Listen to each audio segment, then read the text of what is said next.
are children, but a weakness, a folly, a futility.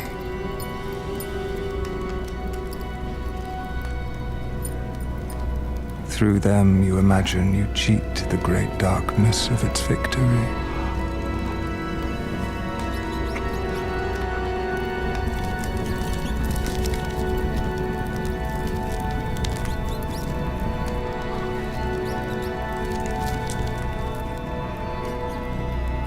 You will persist forever in some form or another,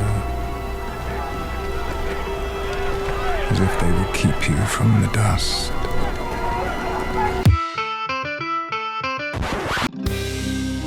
Riding their dead horses. Hunting with their packs of pale spiders big as hounds. You're listening to Game of Microphones. And now, it's your host, Sir Duncan the Fearsome. Well met, trollops and truth-tellers, and welcome to Game of Microphones. I'm Lord Sterling, Sir Duncan the Fearsome, fire-breathing shadow lurker. And welcome to episode 126. On this episode, we're covering House of the Dragon, Season 1, Episode 6, The Princess and the Queen. I'm riding solo tonight, so we're going to mix things up a bit and change up the format. Instead of a top 5, we'll be going chronologically through the episode, and I'll be giving you my thoughts along the way.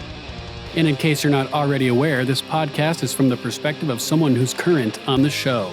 That means you've seen all previously aired episodes of Game of Thrones and House of the Dragon. If not, there's still time to be voluntarily roasted alive by dragonfire, so you don't have to hear these spoilers. Warning. Spoiler alert. Spoiler alert. Fear not, friends. If you haven't read Fire and Blood, which covers this period of the Targaryen reign, we'll only be discussing events from the Dance of Dragons that have already come to pass on House of the Dragon, and we'll take caution not to spoil drama that's yet to come on the show.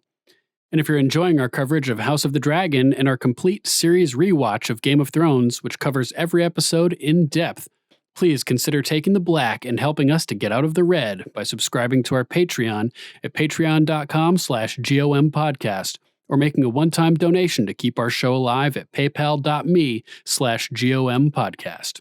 You can also support us without spending any silver stags by clicking on our Amazon affiliate link located in this podcast's description and at the bottom of gameofmicrophones.com for your online shopping.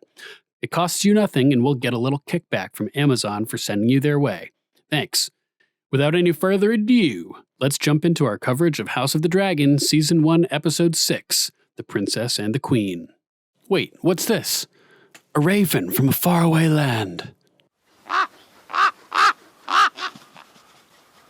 Hey Duncan, it's Lord Zach. Sorry I couldn't make the recording this week. We'll be back and better than ever next week. Oh yeah. Wow, what a great episode. So much drama, so much tension, shifting allegiances, new alliances being formed, family drama. Wow. Craziness. We got dragons, we got dragon pit action, we got dragon training action, we got the dragon keeper, I think is what they're called. That old grizzled veteran guy with the scars all over his face. Yeah, he'd been around dragons for a hot minute, been around the block a time or two, advising the young princes on how to command their dragons. Really cool detail. We got Vhagar. Yeah. Let's go. Vhagar, wow, probably easily my favorite dragon just because the size and just age. And man, that scene between Vhagar and Laena in Pentos, man, that was just brutal.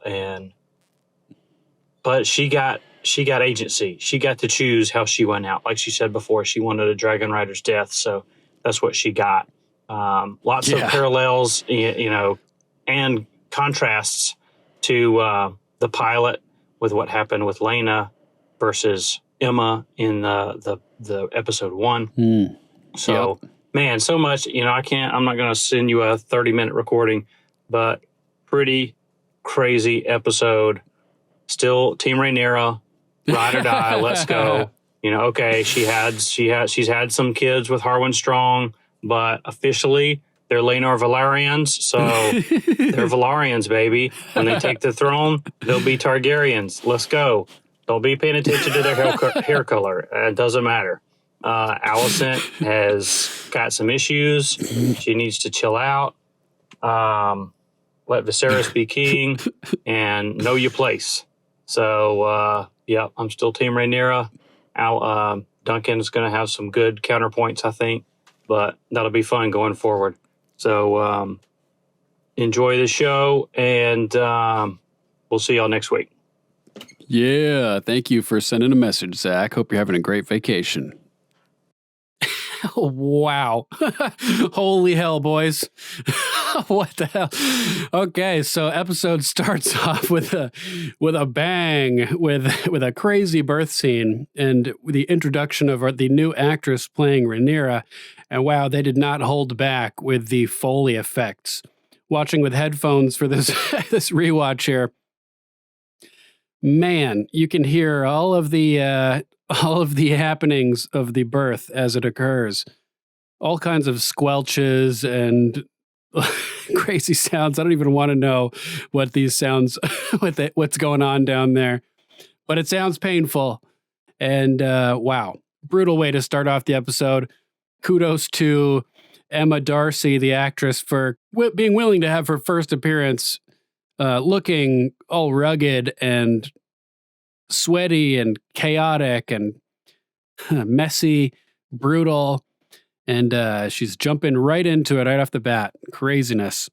And we learn that it's a boy, healthy and kicking like a goat. Great phrase. I bet they could have told that in utero too. Boom, boom, kick in the stomach. So this is good news. A true-born heir to cement her claim. Or is it? And what a performance by Emma Darcy here as we see all of her emotions in this scene running across her face from pain and nervousness to love and relief and everything in between. And fine piece of acting here. But oh no, the baby's presence is requested by Queen Alicent immediately.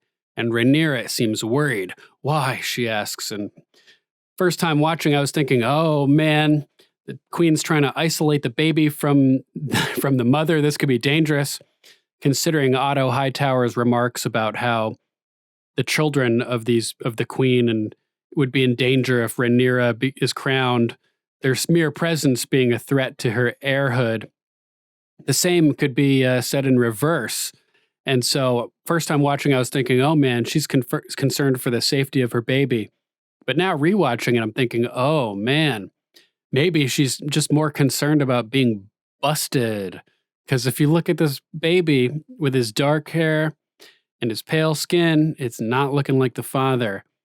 And so there is a lot at stake with the birth of this child, and she is not happy about it being summoned immediately to the queen.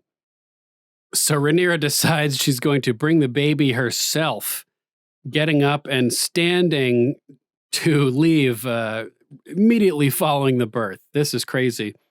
And the sound effects continue as she changes her clothes quickly. The camera pans to the baby and it zooms up and we see the nurse tying off the umbilical cord with a string and snipping it with a pair of scissors.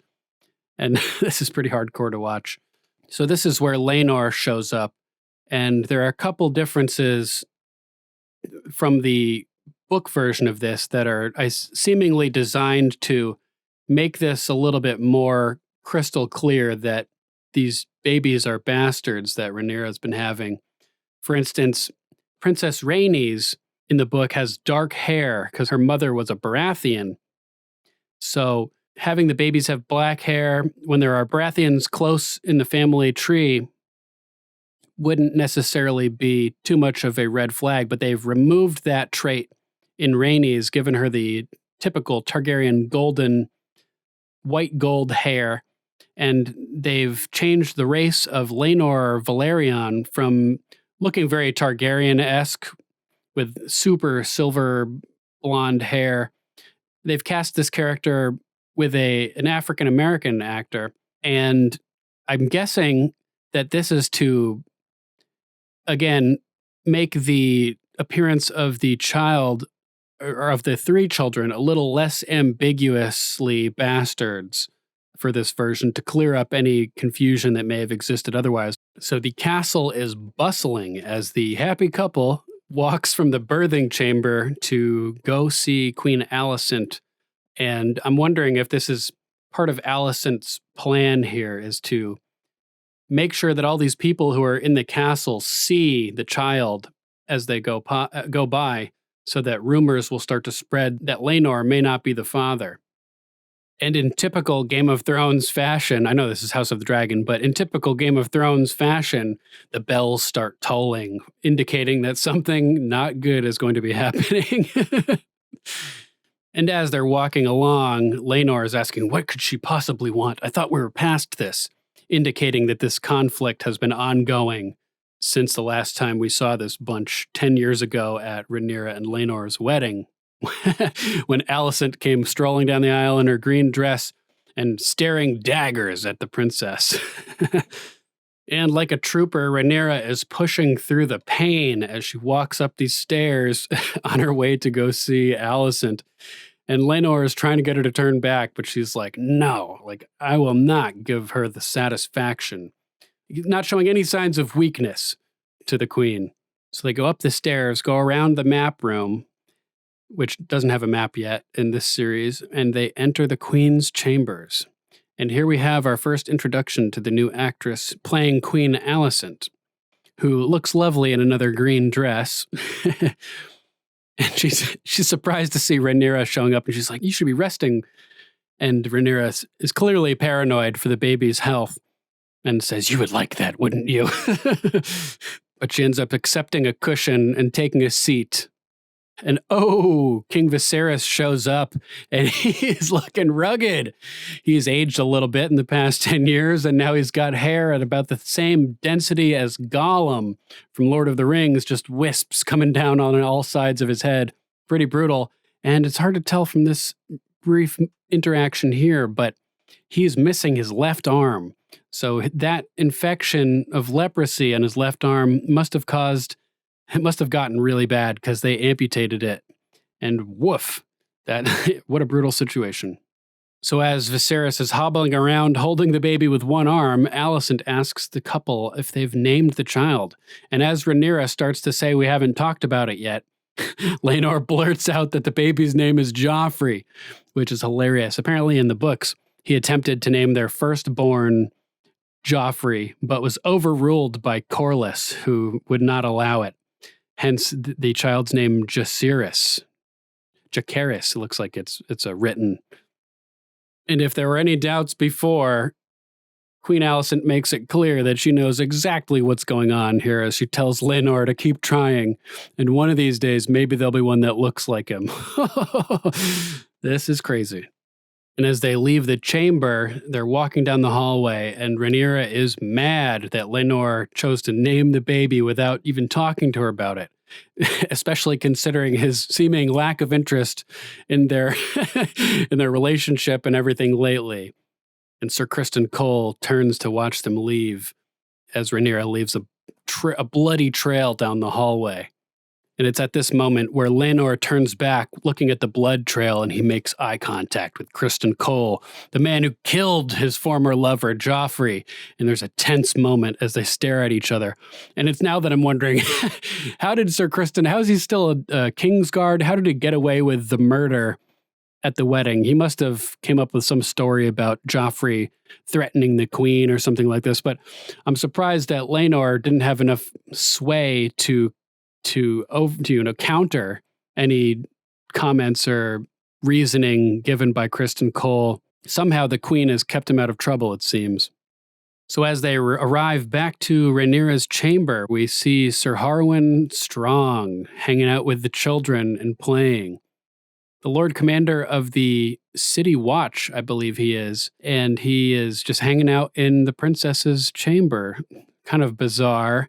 But I'm sure nobody will notice anything unusual about that. And dragon eggs must be relatively abundant at this point because the two boys have chosen an egg for the new baby from the dragon pit, which they have in kind of like a cooking pot covered brazier type thing, which smokes as they open it. The dragon eggs are really cool in this show for sure. And upon rewatching this, Sir Harwin seems awful excited to meet Joffrey and doesn't waste any time before asking to hold him. And this is foreshadowing his eagerness to be a father figure to the children, which comes back to bite him later as he's lured into attacking Sir Criston. And the kids want to hold the baby, but they're escorted out by Laenor to head back to the dragon pit. And as Laenor is leaving, he shoots Sir Harwin a knowing glance, nodding at him like, "Enjoy, real father of the baby." So next we find ourselves in the dragon pit. And oh man, this is cool. We're finally getting to see the dragon pit. And it has these ramps built into it, which can be raised or lowered.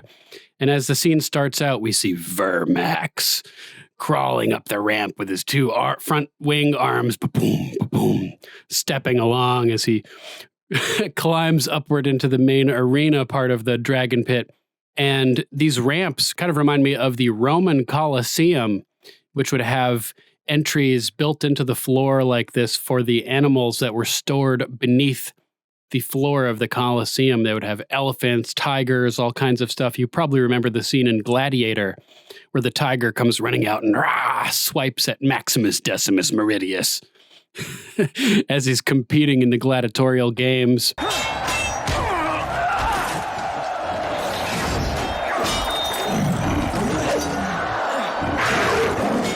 And there's some cool sound effects here with the dragon's vocalizations. Kind of dog-like, kind of beast-like. Pretty cool stuff.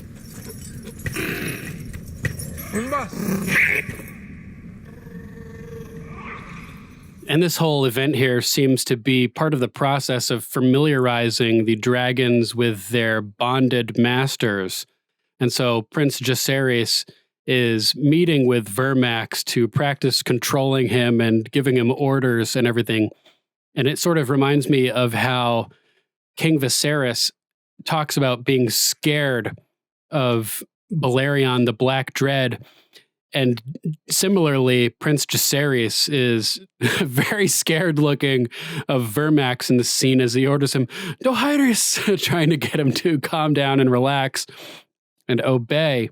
As we covered before, Dohaeris meaning serve, the imperative of Dohaeragon. And I'm thinking as I'm watching this dragon has enough firepower to kill this sheep or whatever that they bring in here. He could kill any of these kids.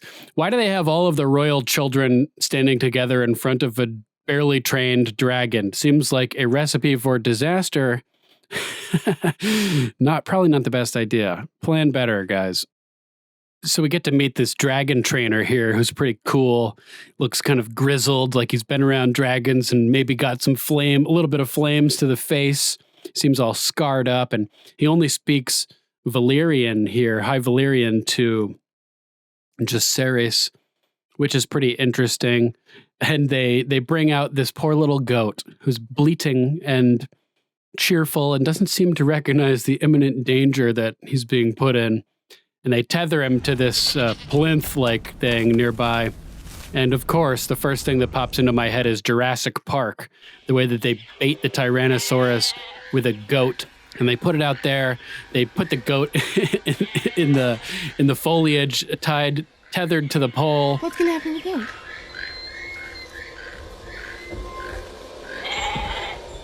He's gonna eat the goat? And nothing happens. And then later on, we come back to that same spot, and the goat is suddenly gone. Where's the goat? The Tyrannosaurus flings one of the legs at the jeeps that they're riding. Great movie. Man, I gotta watch that again. It's been a while. So upon seeing the goat, Vermax gets all excited and starts creeping over towards it and making all those cool little noises. And the goat seems way too chill. This goat should be freaking out by this point, and it's not, which is a flaw with this scene, in my opinion. That goat should be panicking and screeching and sensing the imminent danger of the crazy reptilian beast that's crawling over towards it. But Jacaerys is displaying difficulty being able to control his dragon here, and the dragon trainer has to speak up and get Vermax to chill. He's like, chill, Vermax, chill! And Vermax screeches, turns towards him. He's like, why? Why are you interrupting me? And screeches towards the group. And he tells Jacaerys, the dragon trainer, that he must develop mastery over his dragon, and it's being translated by another guy standing next to him. And he's only speaking in Valyrian, which is pretty cool. And he tells him you have to develop mastery and control over the dragon, just like Aegon has with Sunfire. And so we learn that Aegon also has a dragon named Sunfire, which is pretty awesome. Can't wait to meet that guy. Pretty cool name. Makes me think of the Pontiac Sunfire convertible. Pretty fun little whip. And another little blonde boy is watching this looking sullen and upset. Because, as we learned, he does not have a dragon. And I think I said that was a dude standing next to the dragon trainer translating, but I'm pretty sure it's a chick, so sorry about that. And so Jacaerys asks for permission to give the command, Dracarys, and excitedly gives the command, and the dragon roasts the goat and starts ripping away at its flesh. Pretty epic. And it's at this point where the boys announce to Prince Aemond that they have a surprise for him. So they lure him over to the rampway where they tell him that, you're the only one of us that doesn't have a dragon, but we found one for you. And up from the Jacaerys runs down the ramp and grabs a creature that comes loping up. And no, it's not a dragon, it's a pig wearing wings and a big old tail, who Aegon calls the Pink Dread, a play on the Balerion's nickname, the Black Dread, the most fearsome dragon of all time, ridden by Aegon during the conquest and most recently by King Viserys. And Aegon seems like a little shit. Like, it seems like it was his idea to come up with this whole scheme and torment his brother Aemond. And it's pretty mean. It's pretty mean, man. But who knows what's going to happen? Maybe we'll see little Aemond end up taking a dragon of his own. So all the boys start laughing, and as Aemond is like, oh, like a pin popped his balloon, and they run off laughing and leave him there alone without any supervision somehow at the mouth of the dragon pit where all of the ultra deadly creatures are. Again, poor planning. Somebody keep an eye on these children, huh? And he stands there and he's looking down into the darkness down the ramp, and there's torches burning off in the distance and echoing sounds, and I'm sitting there like, do it, telling him, you go down there. I want to see what it's like down there. And I didn't think he was actually going to, but he does. He decides to go down into the dragon pit. And man, is it cool.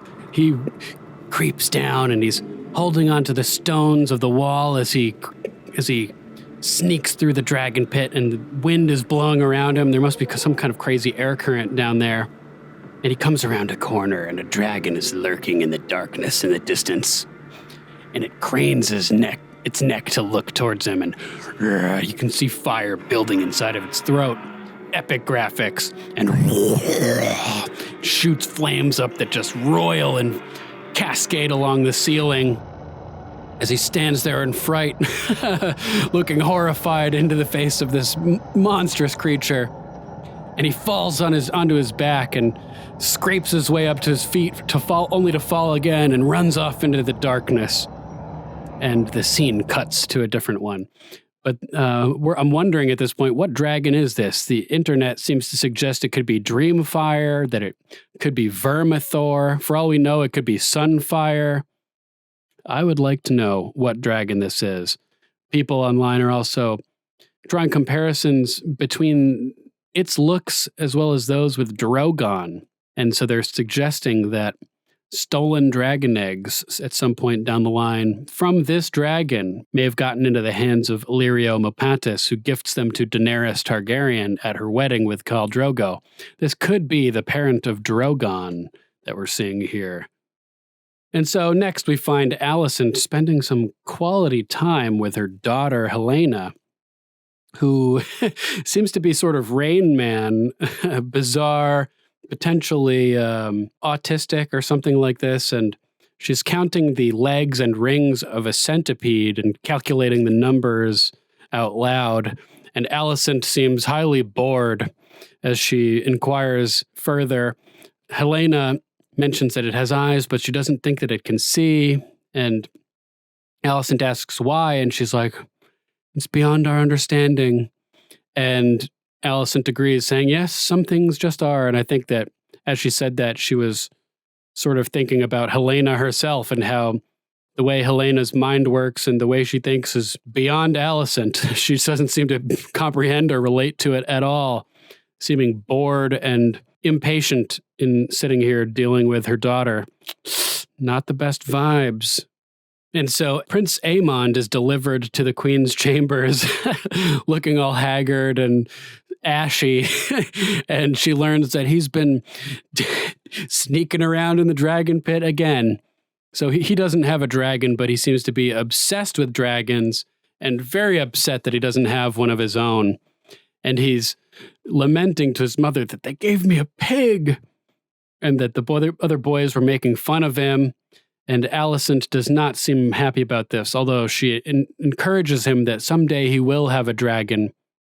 And little Helena is sitting over here holding the centipede, continuing making observations about it. But certain things that she's saying don't seem to necessarily be about the centipede. She seems to know what Aemond has done, saying, he's been at it again, he's done it again. And as Alicent is telling him, you will have a dragon one day, Helena says something looking at the centipede that doesn't seem to apply to the centipede, saying he'll have to close one eye.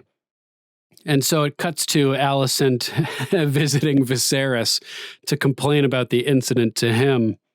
And she does what a lot of parents do, which is assume that their own children are innocent, as she says that his grandchildren are savages and menaces, which is hilarious because Aegon and Aemond are his children with her. So when Alicent refers to his grandchildren, she's specifically referring to Jacaerys and the other child of Rhaenyra, whose name I don't remember at this moment. But even though Viserys, his wits seem to be failing him somewhat throughout this episode as he ages, he seems to know what really happened here, as he suggests, are you sure it wasn't our Aegon who put the boys up to it? He knows it was Aegon.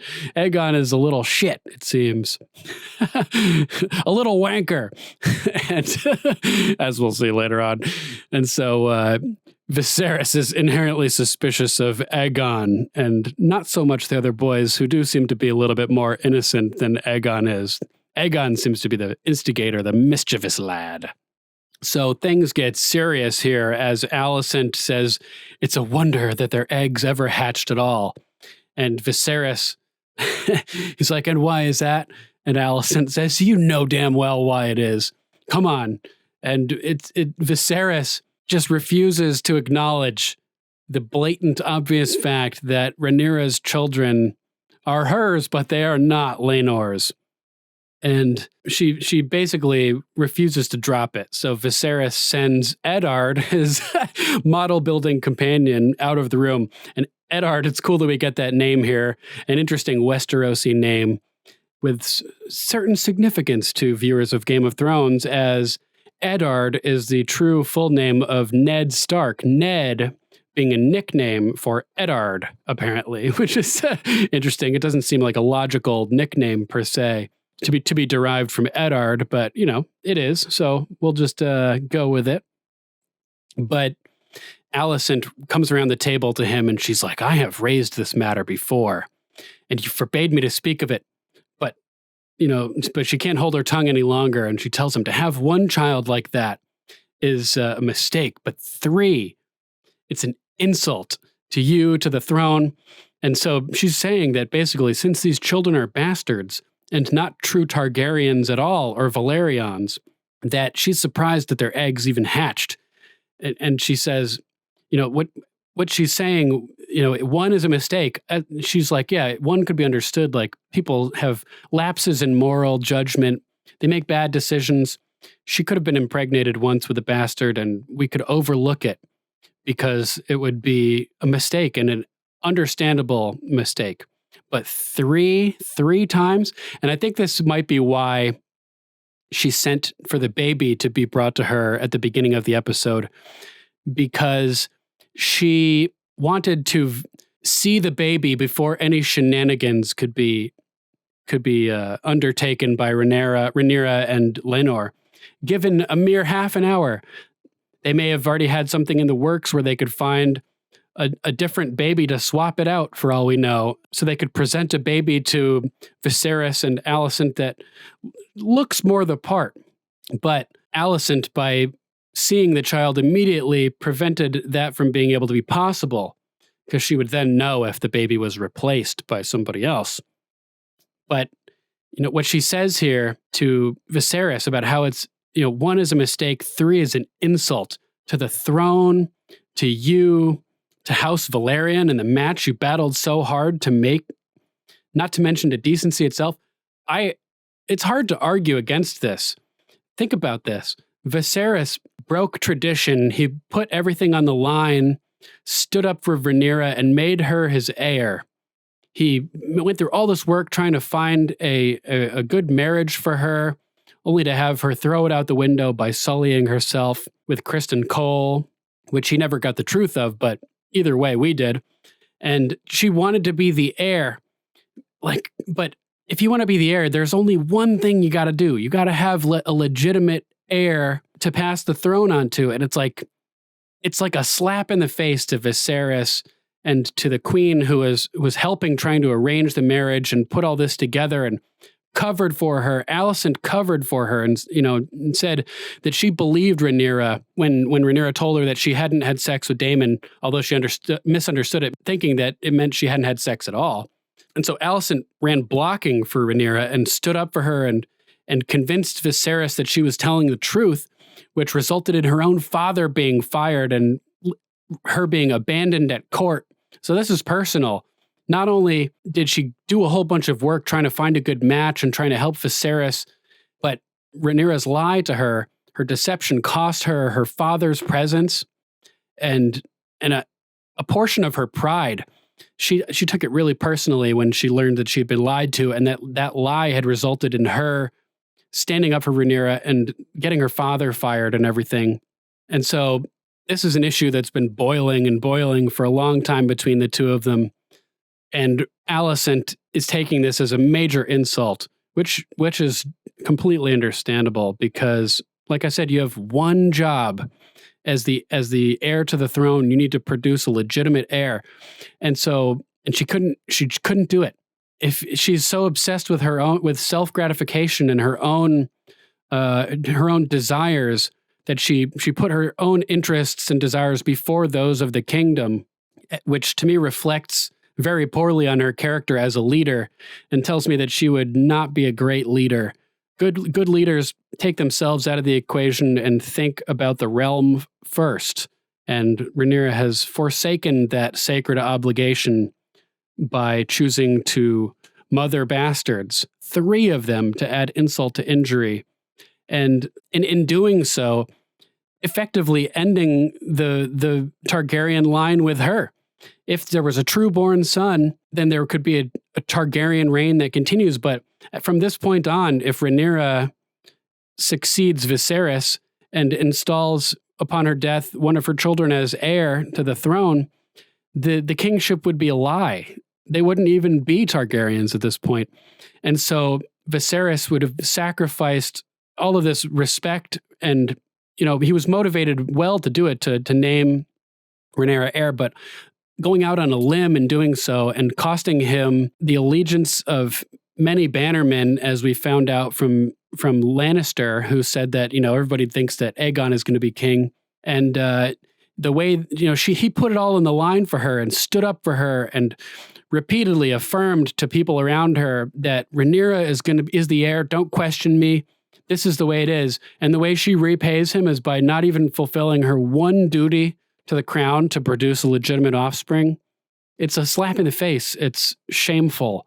It's hard not to understand Alicent's point at this juncture as she's telling him that this is an insult.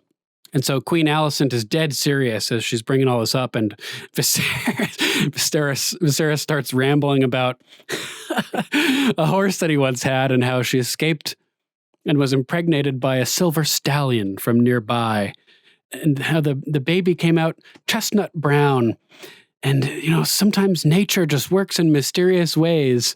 And Alicent's like, did you see the silver stallion impregnate the mayor? Like, how do you know that this is even real, that you've come to, that the conclusion you're drawing is accurate? If you didn't see it happen, then how do you even know? And he's like, well, good point, I think. It doesn't say that, but that's what I'm thinking. So the silver stallion in this case is clearly representing Laenor Velaryon. And as she asks him, how did you know? Did you witness this? Viserys gets mad and says that the consequences of an act like you were suggesting would be dire. And so he is acknowledging that this would be bad if it were true. And I think that he's just so fixated on peace, having grown up being taught that he needed to secure the legacy of Jaehaerys, the good king, the old king, and his prolonged time of peace, that at this point in his life, he is just trying to avoid drama and anything chaotic, and he's just trying to maintain the peace. But if he would acknowledge the truth, then even he recognizes that it's really messed up what Rhaenyra has done here.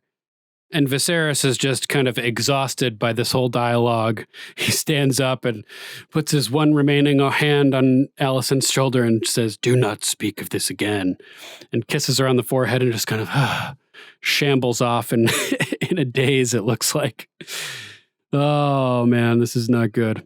So Alicent is mad, and she goes to chill with Criston Cole to vent, talking about how Rhaenyra flaunts her privileges and expects everybody to pretend not to see what they're seeing, basically.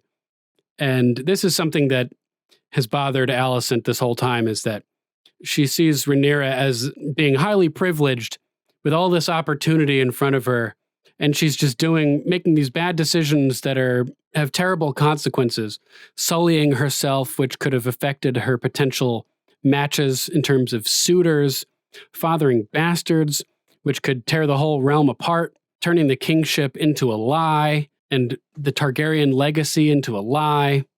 Woo! And Sir Criston is also quite salty about his past with Rhaenyra, as he calls her brazen, and says that she's like a spider who sucks her prey dry, which is pretty hardcore. I don't think she ever intended to wound him in the way that she did, but her encouraging him and leading him to dishonor himself has had a major effect on his psyche and his view towards her. Like I sort of speculated last episode, if he came to see her as a vixen who convinced him to sully himself and to abandon his vow for no good reason, it could develop into a serious resentment and hate towards her, which I think we're seeing on full display at this point, as he calls her a spoiled cunt. And Alicent stops and looks at him. And he realizes that he's spoken too strongly at this point, as he apologizes and says that it was beneath him. I do not like Sir Criston Cole in this episode. He is quite a jerk. So after composing herself, Alicent laments that all she wants is for honesty and decency to prevail, and they need to hew to that and to each other. Kind of cool language again, but I totally get what she's saying here. Honesty is the way to go, and the lies and deception of Rhaenyra and what she's doing here with mothering all these bastards, and it's bad. It's really bad. It's really, really bad. And the bells toll again ominously as it cuts to Prince Aegon's chamber. Ah! As he stands in the window and masturbates out over King's Landing.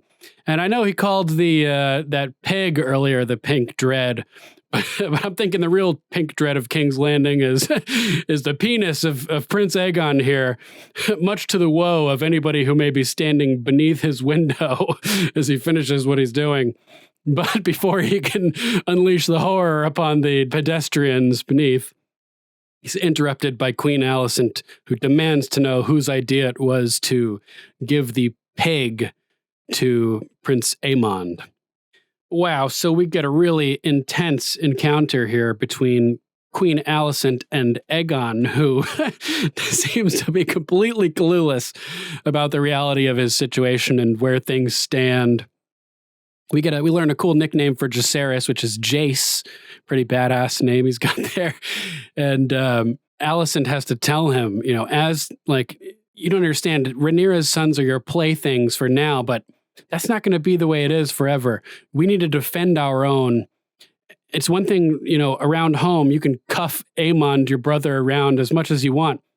But out in the world, it's different. We need to stick by each other. As things stand, Rhaenyra will ascend the throne and Jacaerys Targaryen will be her heir. And Aegon's like, so what? Who cares? He doesn't seem to be interested in the game at all. Which is probably good because he seems a little sadistic. but this angers Alicent, who's like, you're nearly a man grown. How is it that you can be so short-sighted? She explains, as her father did to her, if Rhaenyra comes into power, your very life could be forfeit. Aemon's as well, like our lives are in danger. And he still doesn't get it. She says Rhaenyra could move to cut off any challenge to her succession. And he's like, well, then I won't challenge. She screams and grabs him by the face, lunges towards him, squeezing his face. You are the challenge. You are the challenge, Aegon, simply by living and breathing. Then I won't. You are the challenge. You are the challenge, Aegon, simply by living and breathing. You are the king's firstborn son. And what they know, what everyone in the realm knows, in their blood and in their bones, is that one day you will be our king. And he seems like shaken by this, shaken to his senses for the first time, apparently, because he seems completely oblivious until he sees his mom freak out and grab him by the face to let him know how serious that she is. And he's kind of sitting there as she releases him, leaning back like, oh my God, like, I had no idea. And she tells him, get dressed. Gator don't play no shit. You feel me? And it cuts to the next scene. And it's sad because, Aegon and Aemond and Jacaerys and the other little one, I can't remember his name. But they all seem to be, they're like effectively cousins. I know they're not technically. They're like uncles and stuff like that, weird stuff. But they all get along. They're just kids, and they're being trained to view each other as enemies by the adults. And it's the conflict that will arise inevitably between all of these people is sort of a self-fulfilling prophecy. It seems that, Alicent wouldn't be worried about this situation if Otto hadn't planted the seed in her head that her children are in danger, because I don't think Rhaenyra necessarily thinks that way. I don't think that the kids would necessarily be in danger just based on Rhaenyra's temperament. But Otto knows that it's a possibility and seems more convinced that it's definitely true. And so he freaks out Alicent, and Alicent being freaked out about that perpetuates the problem by being so worried about this conflict that it causes even more conflict with her and Rhaenyra. And now she's continuing the cycle by passing on this worry and paranoia to her own children. And it's going to ruin everything. You're ruining everything! All these kids are just kids. They're having fun with each other. They don't care about the crown, at least at this point. And here they are being trained by the adults, at least by Alicent, to be paranoid of each other and to worry about the succession and to not trust each other, and they're dividing each other by it sucks. It's only working to divide them. And so now it's time for a cool aerial show outside Pentos as Caraxes is flying along, and we first see his tail just dragging into the water and weaving back and forth across the screen as he's being ridden by Daemon. And as he lifts up out of the water, we see his cool forked tail, which I don't think we've gotten a really good view of beforehand, but a really cool design on Caraxes here. And the crowd roars as the Pentoshi people watch the bloodworm fly up over the battlements and soar through the air. And it's at this point where we see Vhagar, the largest living dragon, ancient beast, hulking its way through the sky. And the graphics are so intense, and all of its bulges and folds in its skin are so vivid. And it's just gigantic. And we see that Lena Valerian is piloting the beast. Woo! Little Lena, who was so obsessed with dragons back a number of episodes ago when she was like 12 years old and meeting with King Viserys as a potential suitor to replace the deceased Queen Emma. And she was getting all excited asking Viserys about Balerion, the Black Dread. And she had even mentioned Vhagar and how rumors are being told in Spicetown that every once in a while they hear her calls, her sorrowful songs as Vhagar lurks out in the wilderness alone and sad after the passing of all of her siblings that she grew up with. Balerion, the Black Dread, and Meraxes, who was killed during the conquest. This ancient giant beast, Vhagar, seems to have felt alone and sad. And so it's cool now seeing that she's got a new master, a new rider. Lena tracked her down and earned her respect. This tiny little girl convincing this giant dragon to submit to her and for her to be its new master. Man, that would be a cool short story or something to experience. They need to release just a bonus episode about how Lena courts Vhagar. That's all I want to see, really. So cool. And so Vhagar just dwarfs Caraxes, the bloodworm, who's trailing along behind her at this point. And we've talked about how the bloodworm has these two winglets, as Zach put it, for rear legs.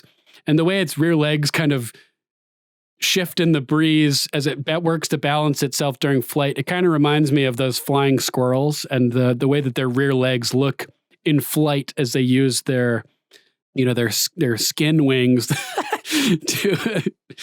to stabilize themselves during flight. And so, as it turns out, this is like the Blue Angels of Westeros, basically an aerial show that's being given to the Pentoshi who are watching from the castle here. And Daemon is doing the look ma, no hands thing as he flies without his hands and signals to Lena to let's get this show started. And so she soars in front and commands Vhagar Dracarys, and Vhagar shoots out a giant flame ball. And Daemon and Caraxes go flying through the flames. And dragonfire is supposed to be like so hot that it just vaporizes you on contact, basically, as those toasted tarlies got turned to ash in like season 7 of Game of Thrones after the loot train battle. And so it's interesting to see Daemon subjecting himself to potentially being burned by dragonfire without fear for this just an aerial show for the Pentos people. And atop Caraxes, they go flying through the flames, and he comes out unscathed on the other end. So this conjures images in my mind of Daenerys walking through the flames at Vaes Dothrak after she sets fire to the building and burns all of the calls that were gathered there. And so you got to wonder, after seeing this, does he have some sort of fireproof type of thing, just as Daenerys did?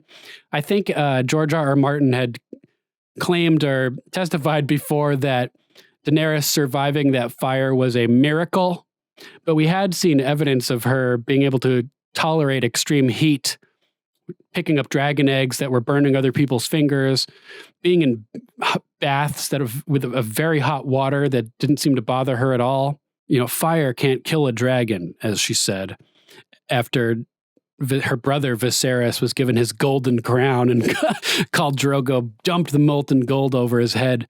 So I'm not convinced that it really was a miracle. Daenerys seems to have been confident against hot temperatures from early on in her childhood. And so I'm wondering if other Targaryens exhibit similar traits. Is Daemon fireproof? Can he walk through flames? Can he survive dragon fire? Interesting to mull over in your mind. What do you think? Write into the show and let us know. Ravens at gameofmicrophones.com. Go to our Facebook page and let us know if you think Daemon is fireproof like Daenerys. And wow, these dragons are just so cool. Caraxes does his squealing shriek as he comes flying through the flames up into the air and diving down towards the Pentashi people.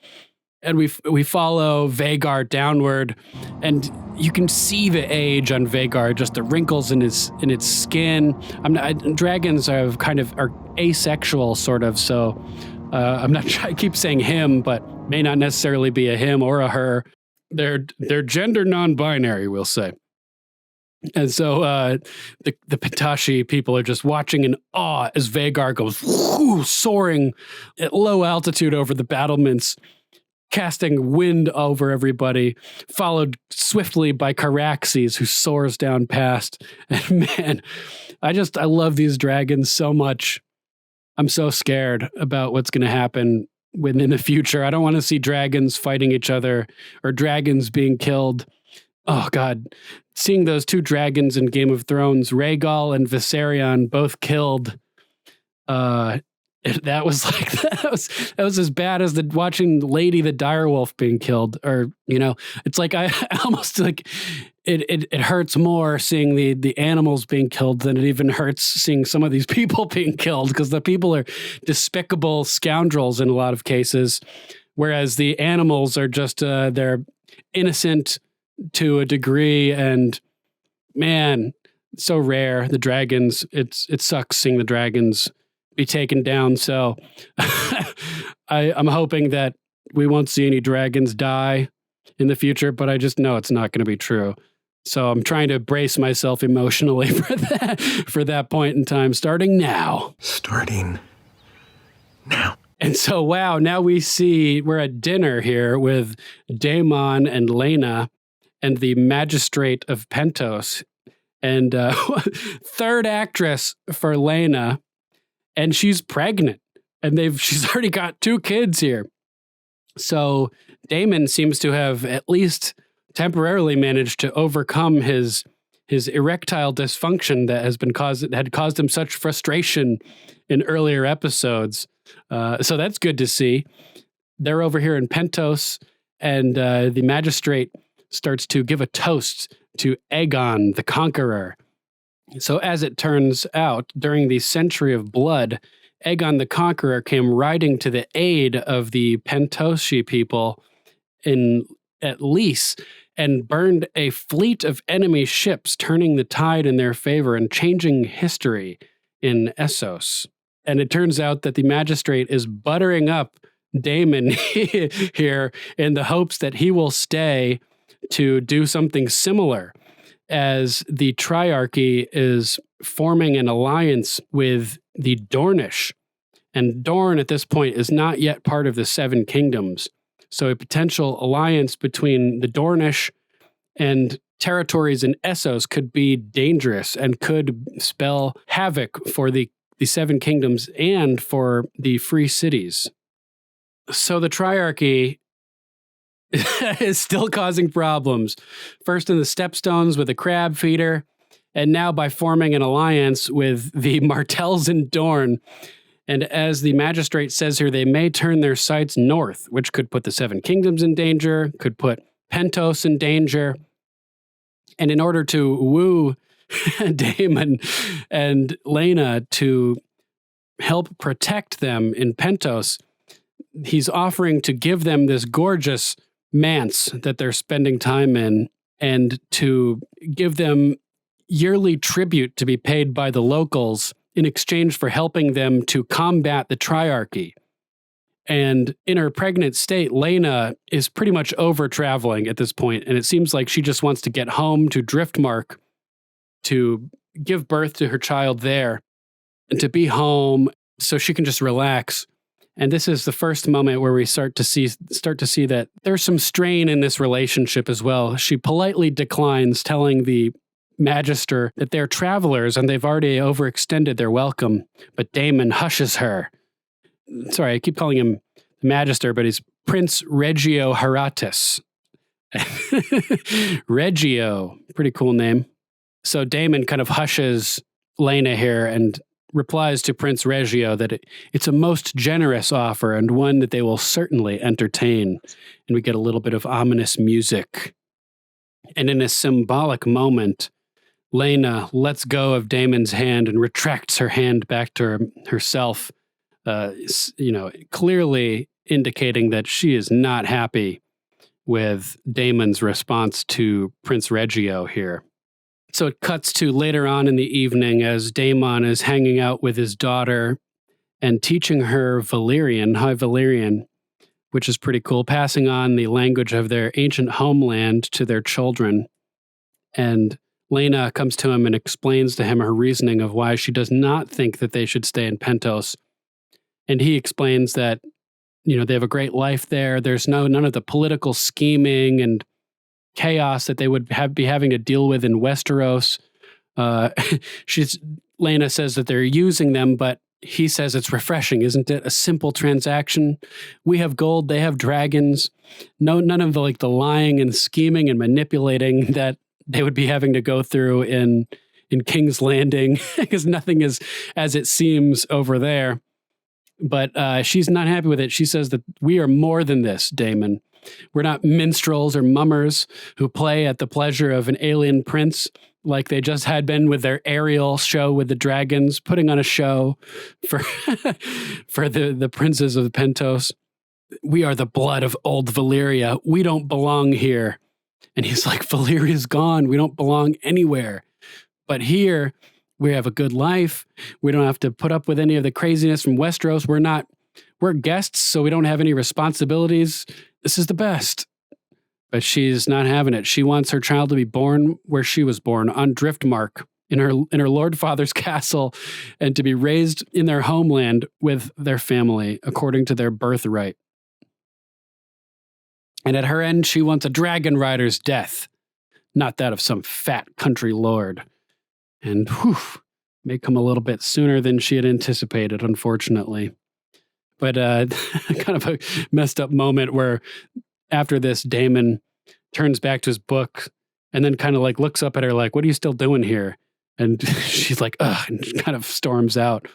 It's like he loves her, but at the same time, he demands obedience and respect and his privacy, and definitely does not seem like an equal relationship. Let's put it like that. So then we have our training scene in the yard as the young boys are learning and practicing their sword fighting. And King Viserys, he's so clueless as to what's going on. He's like, this is the stuff, Lionel, talking to his hand. Lads that learn together, train together, knock each other down, pick each other up. They'll certainly form a lifelong bond. Wouldn't you agree? And he's got sort of this fantasy version of reality. Kind of reminds me of Sansa and how she would imagine the world as being in the songs that she heard. And she was in for a rude awakening when she learned that the songs are bullshit and that real life is much messier and dirtier than the tales of the bards and the eloquently written rhymes. And Viserys probably won't live to see it, but, this is not going to end up the way that he thinks it is either. As I mentioned before, the children are being taught to view each other as enemies and dangers to each other. And Sir Criston Cole here is not doing anything to help bring them closer together. as he pits them against one another. He seems to be giving the bulk of his training, focusing mostly on the children of Queen Alicent, which draws the ire of Sir Harwin Strong, Harwin Breakbones, the commander of the Gold Cloaks, who happens to be watching as well. And there's a funny moment here as Aegon is caught ogling some ladies as they go by, smiling and kind of looking over at them and distracted from his practice. And Sir Criston has to snap him back into it. So Aegon claims victory over his straw man training dummy, and Sir Criston Cole decides to give him some more challenging practice by challenging Aegon and his brother Aemond, both working together to see if they can strike him. And he proceeds to deftly, adroitly deflect all of their blows with his wooden sword and use it to slap them with the flat side of the blade humiliatingly as he easily rolls away their attacks. And Harwin notices that he's excluding the younger boys, the sons of him, which nobody really knows yet, although everybody suspects, in favor of giving his attention to Queen Alicent's children, who he seems clearly partial towards as her loyal servant. And so Harwin interjects himself and says that the younger boys may do well with some of his attention as well. So he's like, you're questioning my methods? And he's like, no, I just want you to apply your methods to all of your pupils, right? So this is when Sir Criston kind of goes overboard, in my opinion, and he roughly grabs Jacaerys by his chest plate and yanks him over, telling him that he'll be sparring with Aegon. And even King Viserys is kind of watching from above, like, as Criston Cole roughly handles Rhaenyra's eldest son here. And when Sir Harwin calls out Criston Cole here for making an unevenly matched fight between the two of them, he plays it off by saying, I know you haven't seen real combat, sir, but when steel is drawn, you cannot expect a fair match. And so this scene, as he pits the eldest sons against one another, seems to symbolize the way that these children are going to be turned against each other as they're driven apart by paranoia and as threats to one another over the succession rights. And Sir Criston Cole is really like encouraging Aegon to beat on the younger boy here mercilessly. And unfortunately, this triggers Sir Harwin Breakbones, who, as Criston Cole points out, seems too invested in these younger boys for some reason. He says, I would expect this from, somebody in regards to a cousin or a nephew and or a son.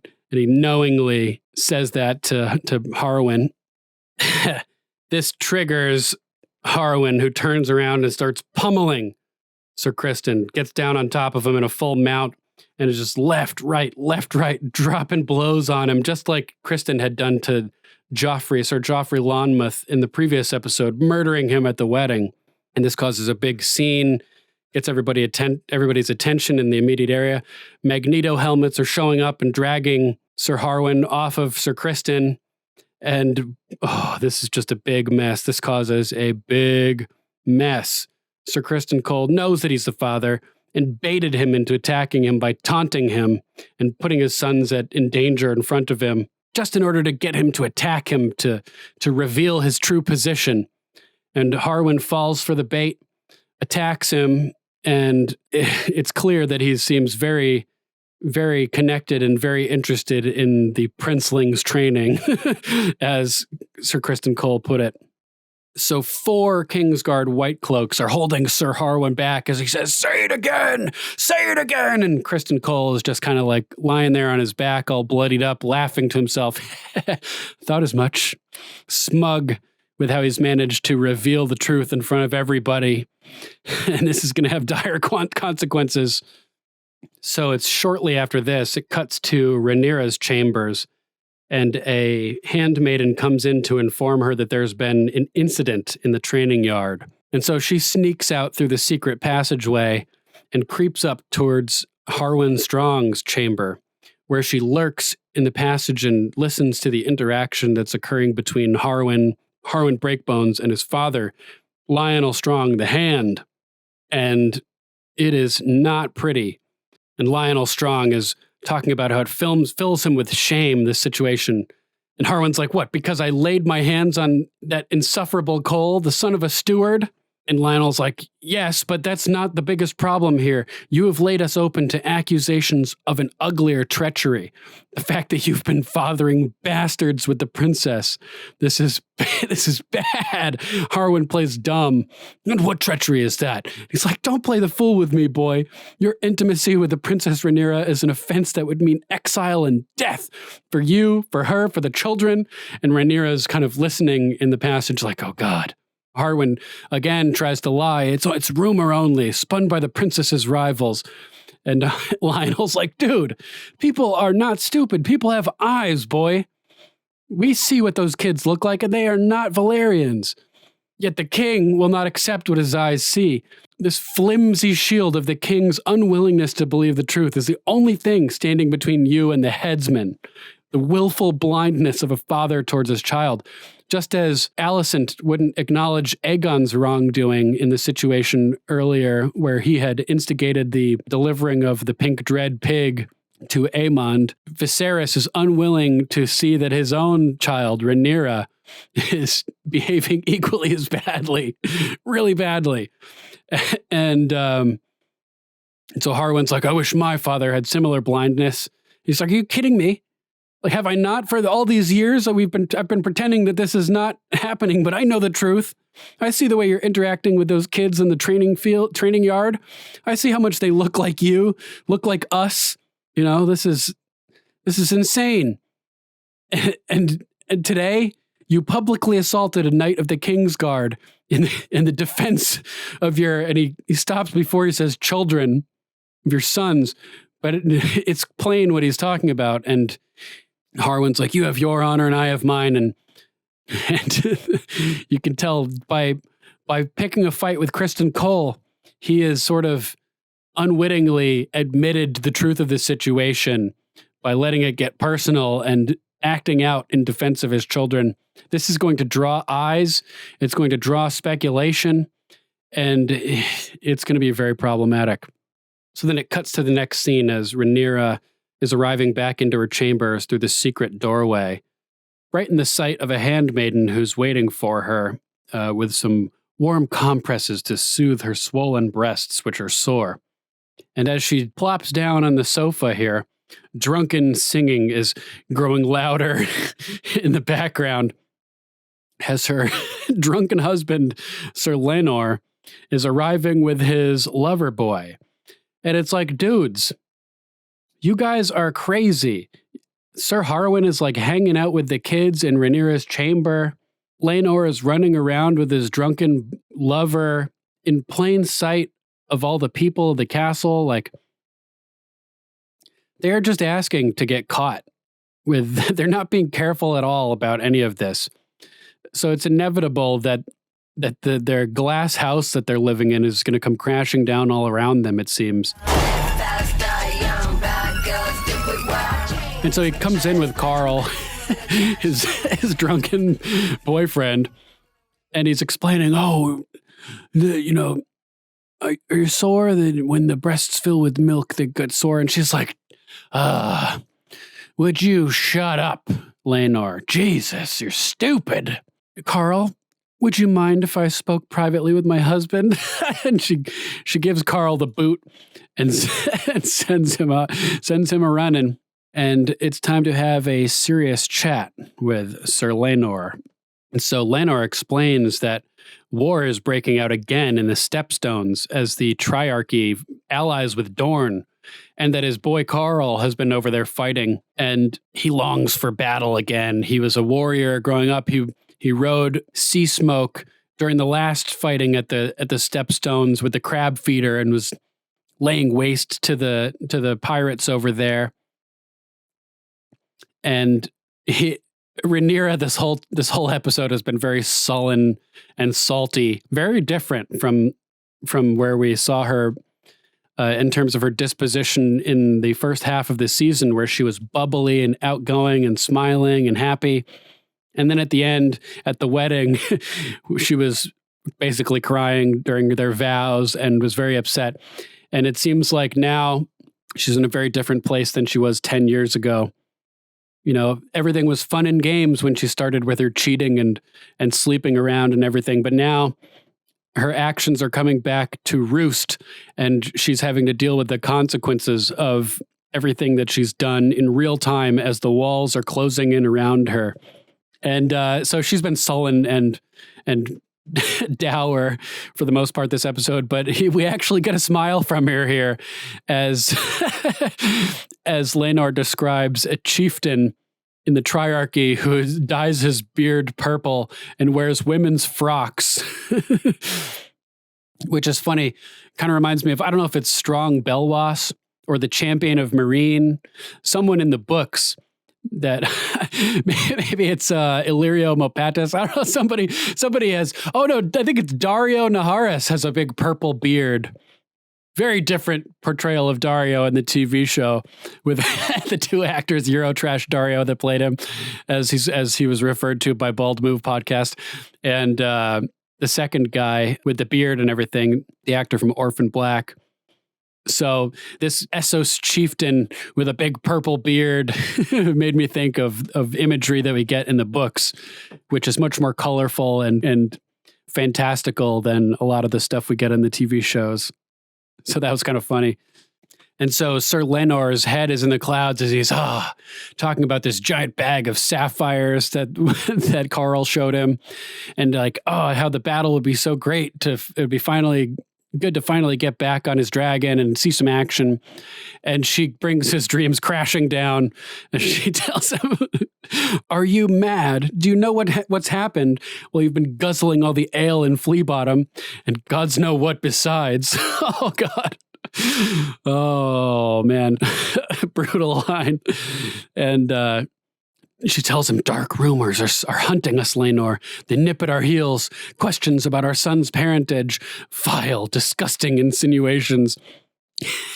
The same kind of rhetoric that she gave to Alicent when she confronted her about Daemon. Vile accusations. Showing that she hasn't changed. And so she says, vile, disgusting insinuations. And Laenor's like, insinuations, are they? And she's like, they're our sons, yours and mine. And, we got to live the lie, bro. Like, you can't be sitting here saying stuff like that. This is insane. These walls have eyes, dude. And she's like, and you got to snap into it. Their true father, you, as we're going with the story, will not abandon them now to go carousing through the narrow sea, waggling his sword and winking at his sailors. Oh, man, she's really giving him the business regarding his gayness. Pretty crazy. And he's like, I am a knight. I am a warrior. And I've played my part here faithfully for 10 years. I'm owed some. You are owed nothing, she snaps. For 10 years, you've indulged yourself at court, bought the finest horses, drunk the rarest wines, fucked the lustiest boys.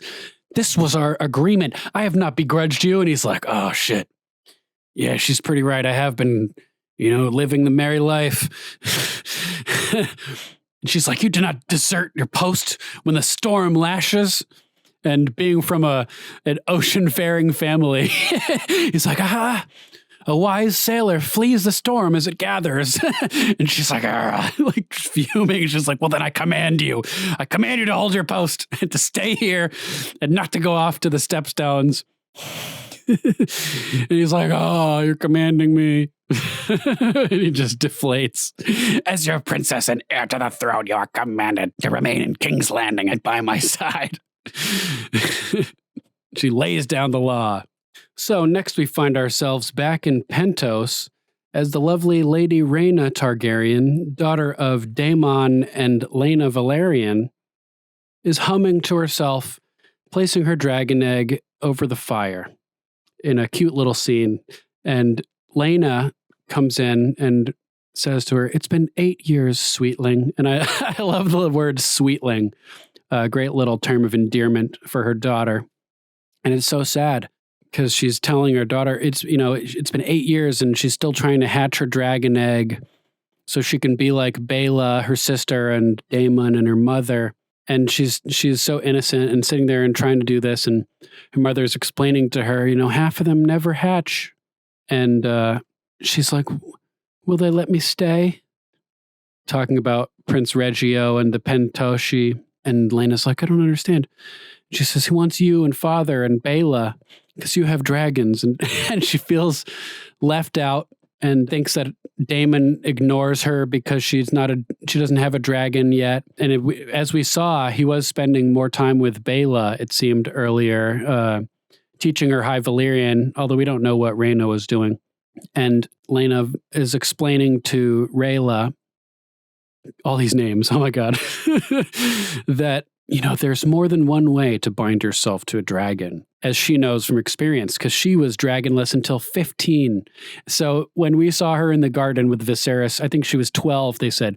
So it was only 3 years after that where she found Vhagar, the largest dragon in the world, and convinced Vhagar to submit to her as its master.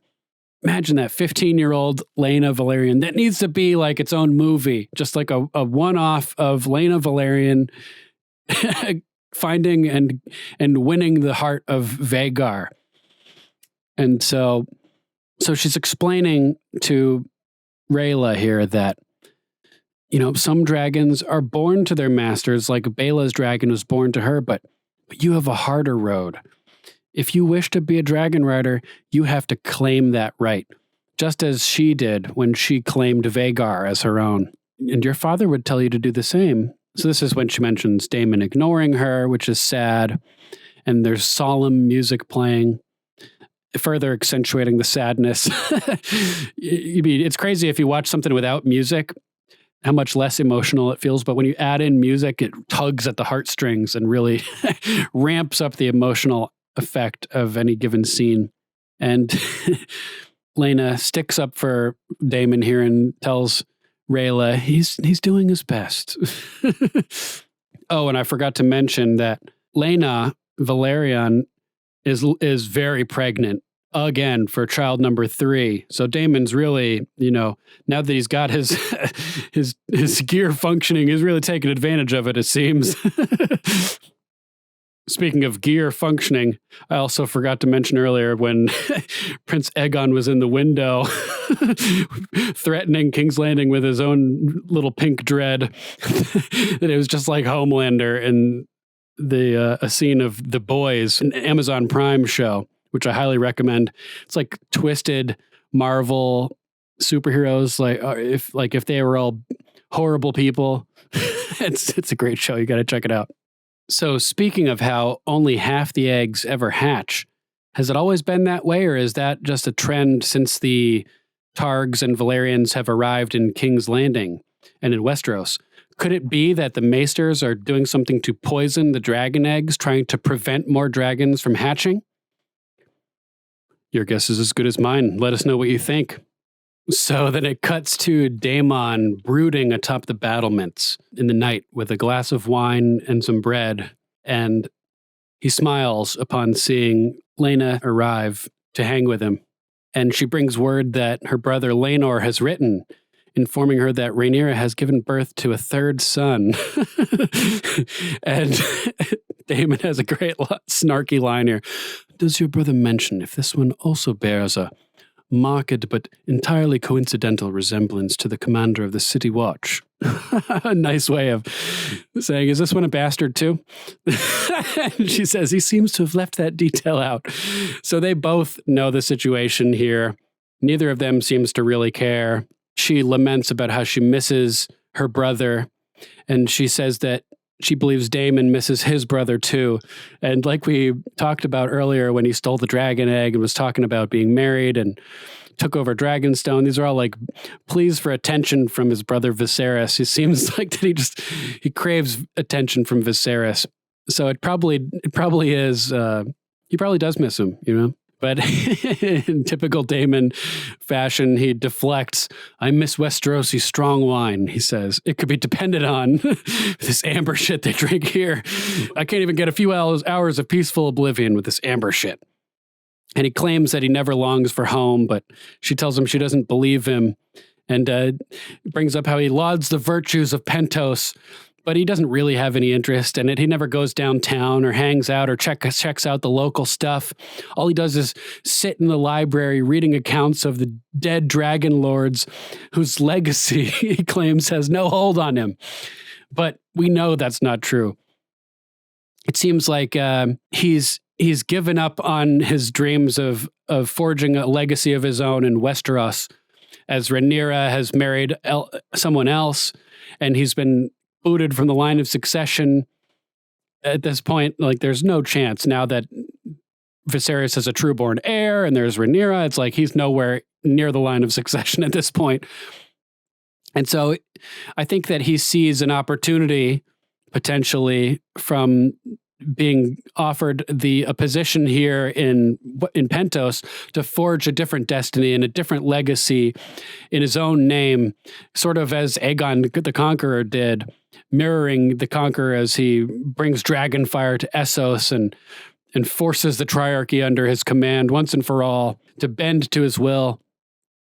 So she mentions that he's been hanging in the library, obsessing over his dead ancestors and how he's not sleeping. And he's like, I didn't know I was being so minutely observed. And she's like, well, you don't sleep. And he's like, well, how can I with you haunting my every move? And there is definitely tension here between these two, unfortunately.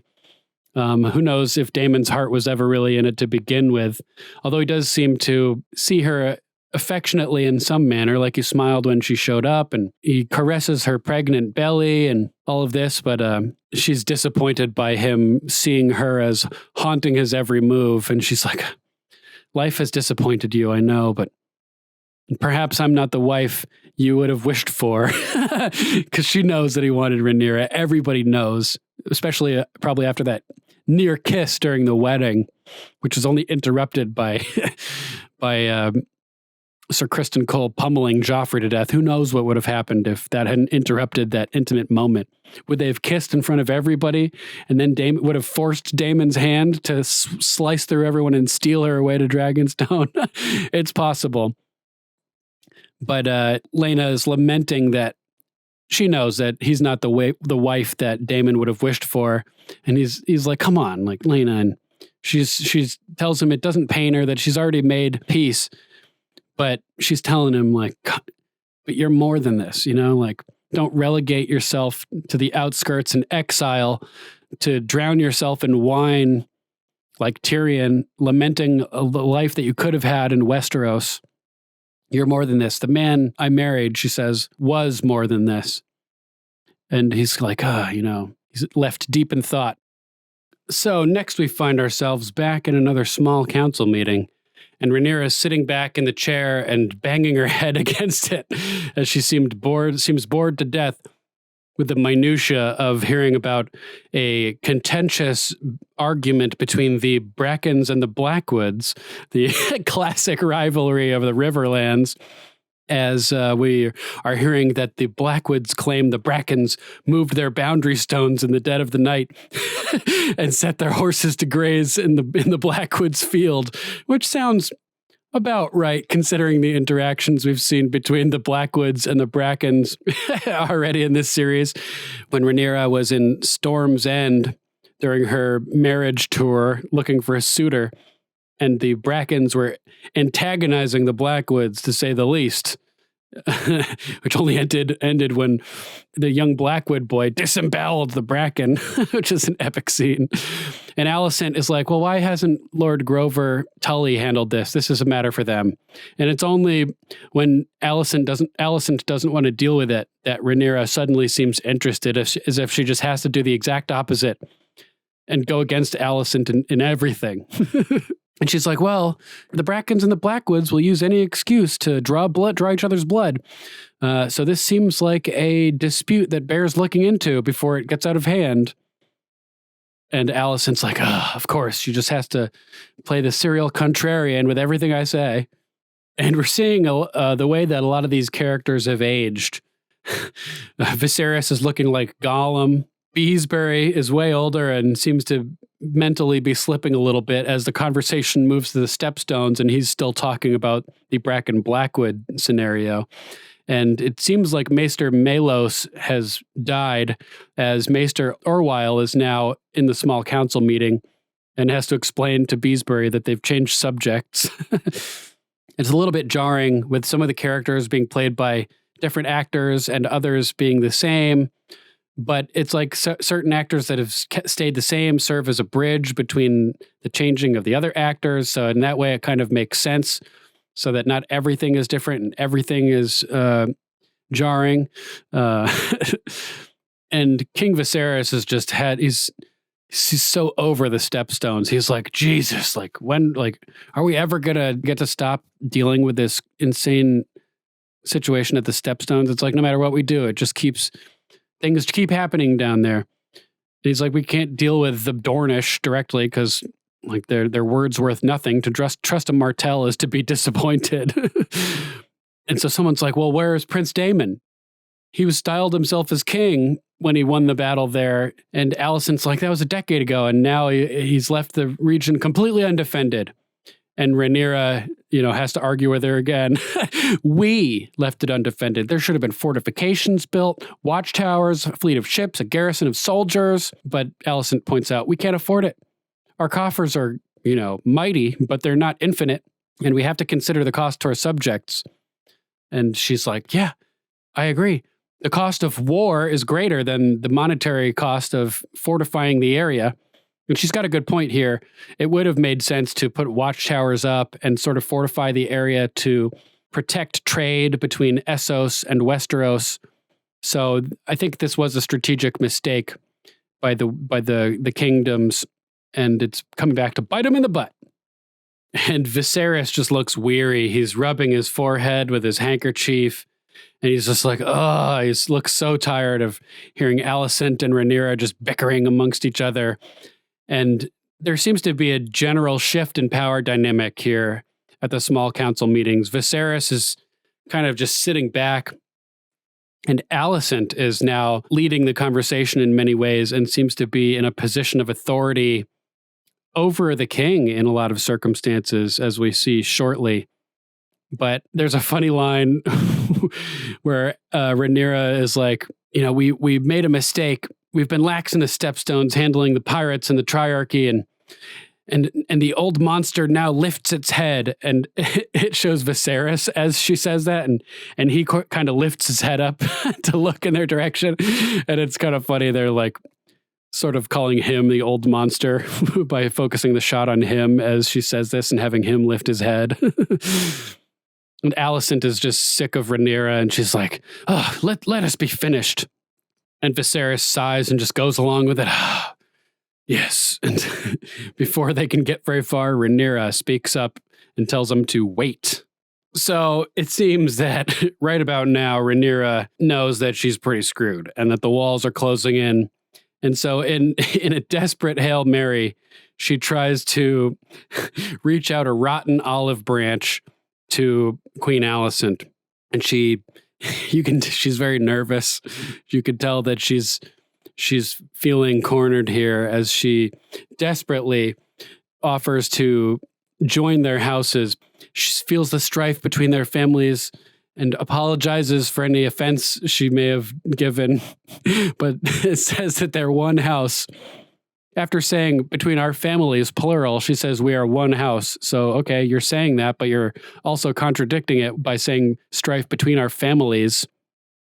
So what do you really mean? And she offers to marry her son Jaehaerys to their daughter Helena to ally themselves once and for all and to let them rule together. And the whole time as she's making this offer, Viserys is like smiling like, oh, like a most judicious proposition, he says. And Alicent is just like, oh, shaking her head. And she leans her head forward and shakes it like, oh, this is ridiculous. And seeing her very negative reaction, Rhaenyra panics. And additionally, if Syrax brings forth another clutch of eggs, your son Aemond will have his choice of them, a symbol of our goodwill. And I see what's going on now. it seems as if Aemond never got a dragon's egg, which means that Syrax had probably had a clutch of eggs previously, and the reason why Rhaenyra's new baby has an egg and Aemond didn't have an egg is because she probably refused to give Alicent's child one of the eggs of Syrax's last clutch. So Alicent is like, this is ridiculous. Ifs and maybes, they make for great promises, right? And she's just like, and points out, Rhaenyra, your undignifiedness is showing. And Rhaenyra realizes that her breasts are leaking milk through her dress in a very embarrassing way, sort of mirroring how undignified her proposal is here. And she's like, oh, 7 hells, and sits down, and King Viserys is completely in La La Land. My dear, a dragon's egg is a handsome gift.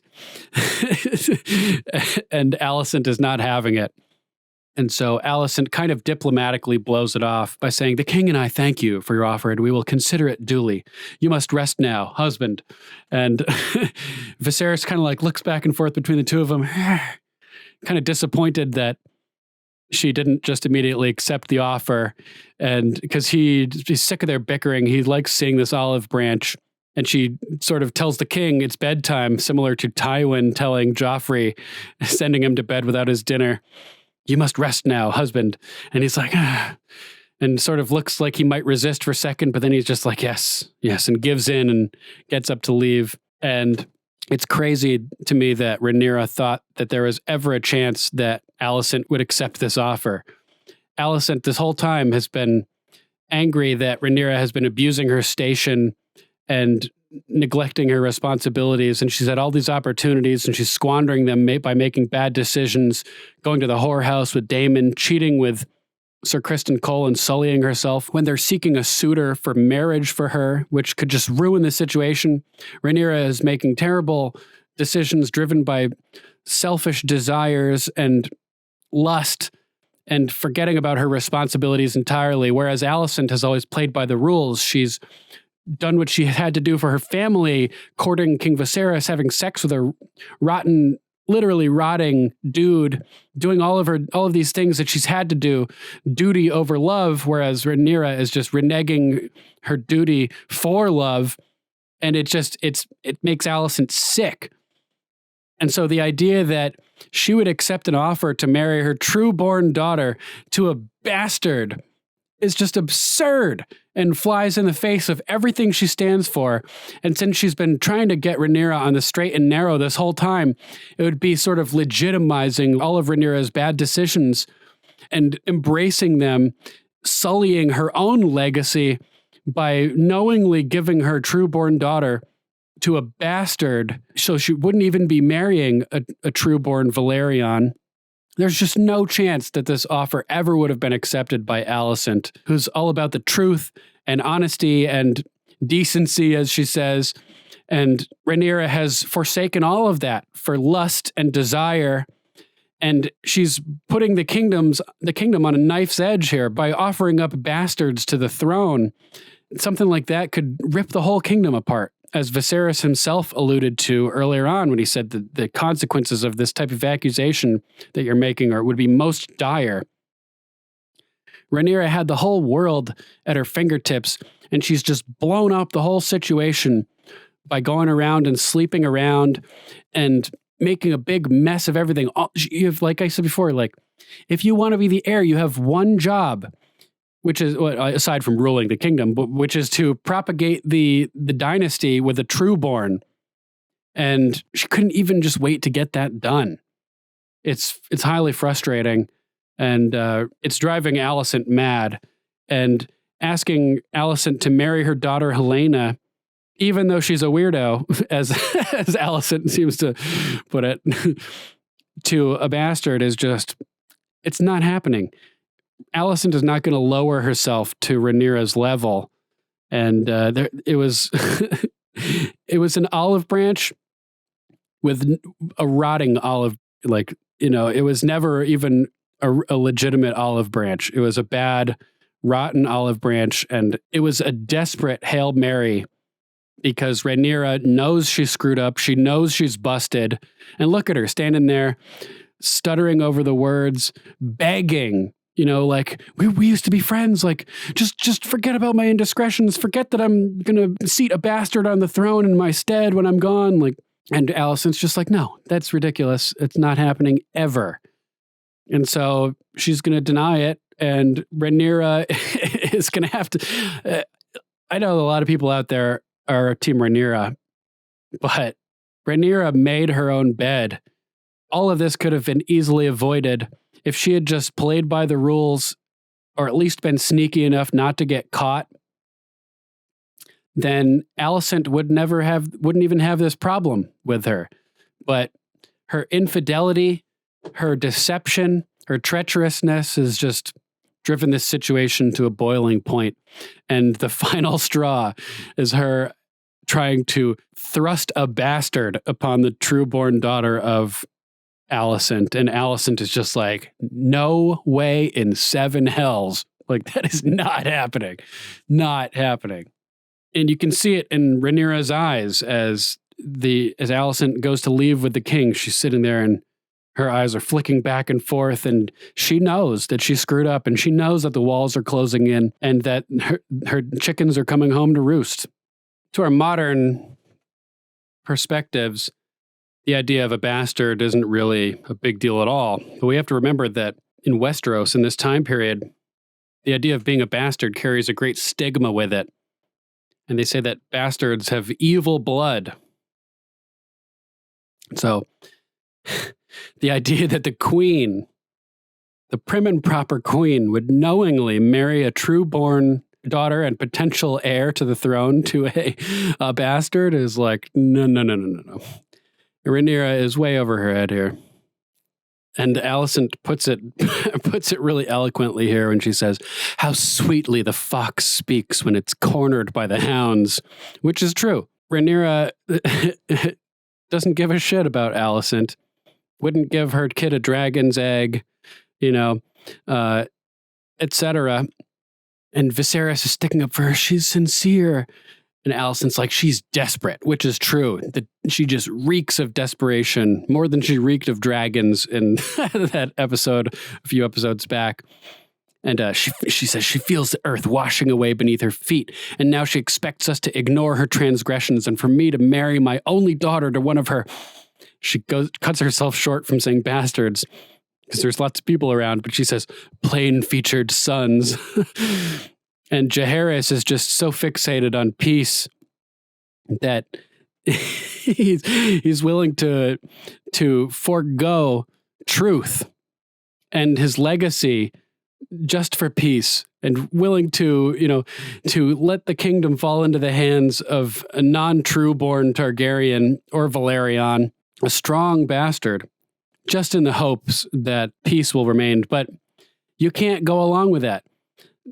You can't allow deception to fester and then just accept lies and accept treachery without punishment or without further regard, and just live as normal as if nothing has happened. Otherwise, that type of behavior will continue. And so they're caught in like kind of a difficult position here. And it reminds me of the phrase, justice be done, may the heavens fall. And justice in this case would be exposing that there are bastards in the line of succession, exposing Rhaenyra for her transgressions that she's committed, and even if the heavens fall. And that's basically what we're going to see happen, I think, because Alicent, she wants truth and she wants decency to prevail, even if it costs peace for the kingdom. So justice be done, may the heavens fall. That's Alicent's view. And it's understandable. So Viserys is trying to get her to go along with it as he's walking her back to her chambers, it seems, because looks like the stairway that they're walking up, that Rhaenyra and Laenor were walking up earlier. And he's telling her, the proposal's a good one, my queen. We're a family. Let us put aside these childish quarrels, join hands and be stronger for it. And she tells him, "You may do as you wish, husband, when I am cold in my grave." And good for her for standing up for her true-born daughters and standing up for her legacy and not being willing to squander her family's honor to live a lie and to propagate future generations of false Targaryens. You know, sometimes you just have to stand on your principles, and that's what she's doing here. She storms off to her chambers, leaving Viserys standing on the stairs alone. Power move. Man, she's in control of the situation here. She has much more leverage in the power dynamic than she did in the first half of the season. That is very clear as Viserys is stepping back, it seems, and letting her handle a lot of stuff. So they arrive back in the chambers. Alicent storms in first, followed shortly thereafter by Viserys. He's really not doing well. He's ailing in his older age. He's coughing and grunting a lot, and she's got to fluff the pillows for him and gives him a blanket as he sits down. And it's at this point where Lord Lionel Strong comes to meet with the king. And wow, this scene is intense. Lord Lionel has come to resign his position as Hand of the King. After the episode in the yard with Harwin disgracing himself, he says every fishwife in King's Landing will soon be telling the tale. And the king you can't believe what he's hearing. He says, young Harwin's outburst is unfortunate. It's true, but he's been expelled by the city watch. That seems punishment enough. And Lord Lionel is just beside himself. Forgive me, your grace. It is not. And the king is like, are you kidding me? You've served me faithfully for 10 years as Hand, many before that. Your advice has been sage, unmarked by self-interest, which stands in contrast to all the others. And Lionel's like, dude, I appreciate the kind words, but there's a shadow over my house, and it grows and grows ever darker by the day. I can no longer serve you with integrity. And Viserys just can't see the forest through the trees. He just refuses to acknowledge any wrongdoing by his daughter. He just can't do it. He can't see it. He knows the truth. You know this to be true, but he just can't accept it. He can't come to grips with it. And so he says, what is this shadow? Name it if it casts such a gloom. And Alicent's like, yeah, say it. Please say it. Say it. Somebody's got to say it. Say it out loud. Because she knows, Kristen Cole knows, everybody knows, but nobody's saying it. It's like the king has, the emperor has no clothes type thing, where everybody's just, going along with it and telling the emperor who's standing there naked, like how beautiful his new outfit is. Nobody is willing to break the spell and speak the truth, except Alicent, who, when she tries, gets shut down. And so she's like, please say it. Spill the beans. Like, this needs to come out. This is a major issue. And Lionel can't do it. He can't say it. He can't, if the king doesn't know and won't say it, he's not going to throw his own son under the bus. This is like the one selfish thing he's ever done as the Hand. He refuses to throw his son under the bus and speak the words aloud of the treason. And man, this is crazy. And so he's like, I cannot. And Viserys says, well, then I cannot accept your resignation.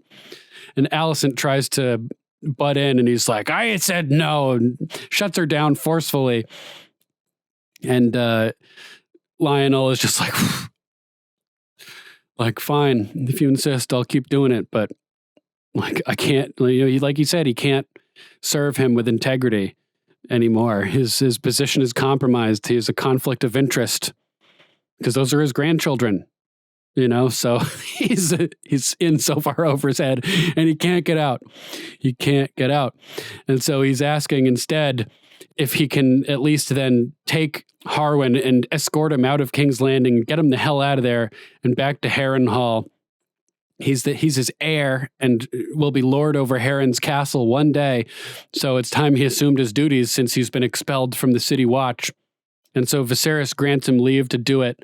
And Alicent is just like, what the hell? Like, why won't you just see? She's not saying this, but it's, in her attitude, she's very mad at Viserys now, who sits down and he's like, aren't you going to help me?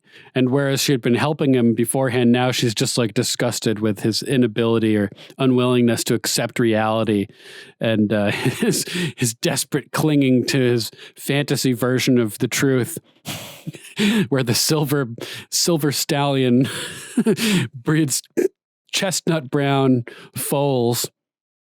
And she storms out, leaving him there. And he's just like, I just can't get a win. All he wants is peace and love between, he loves Alicent, he loves Rhaenyra. He just wants everybody to love each other. But Alicent's a stickler for the rules and for the truth.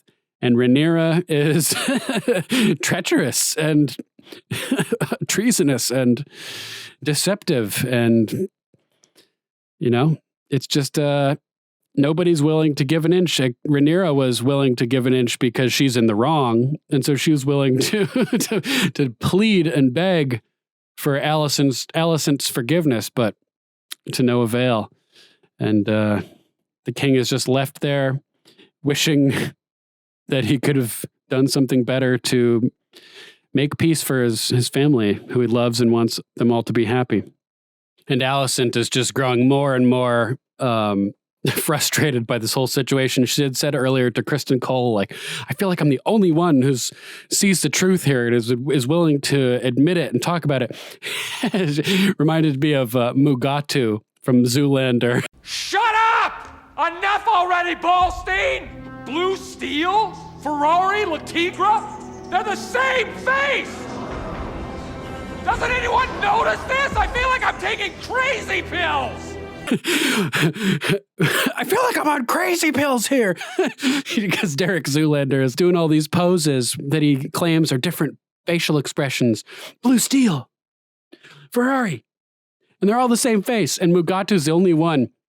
Everybody's like, oh my God, the new face, Blue Steel, it's amazing. It's incredible. And Mugatu's like, it's the same face. And so Alicent is the only one here who sees the truth and is bothered by it.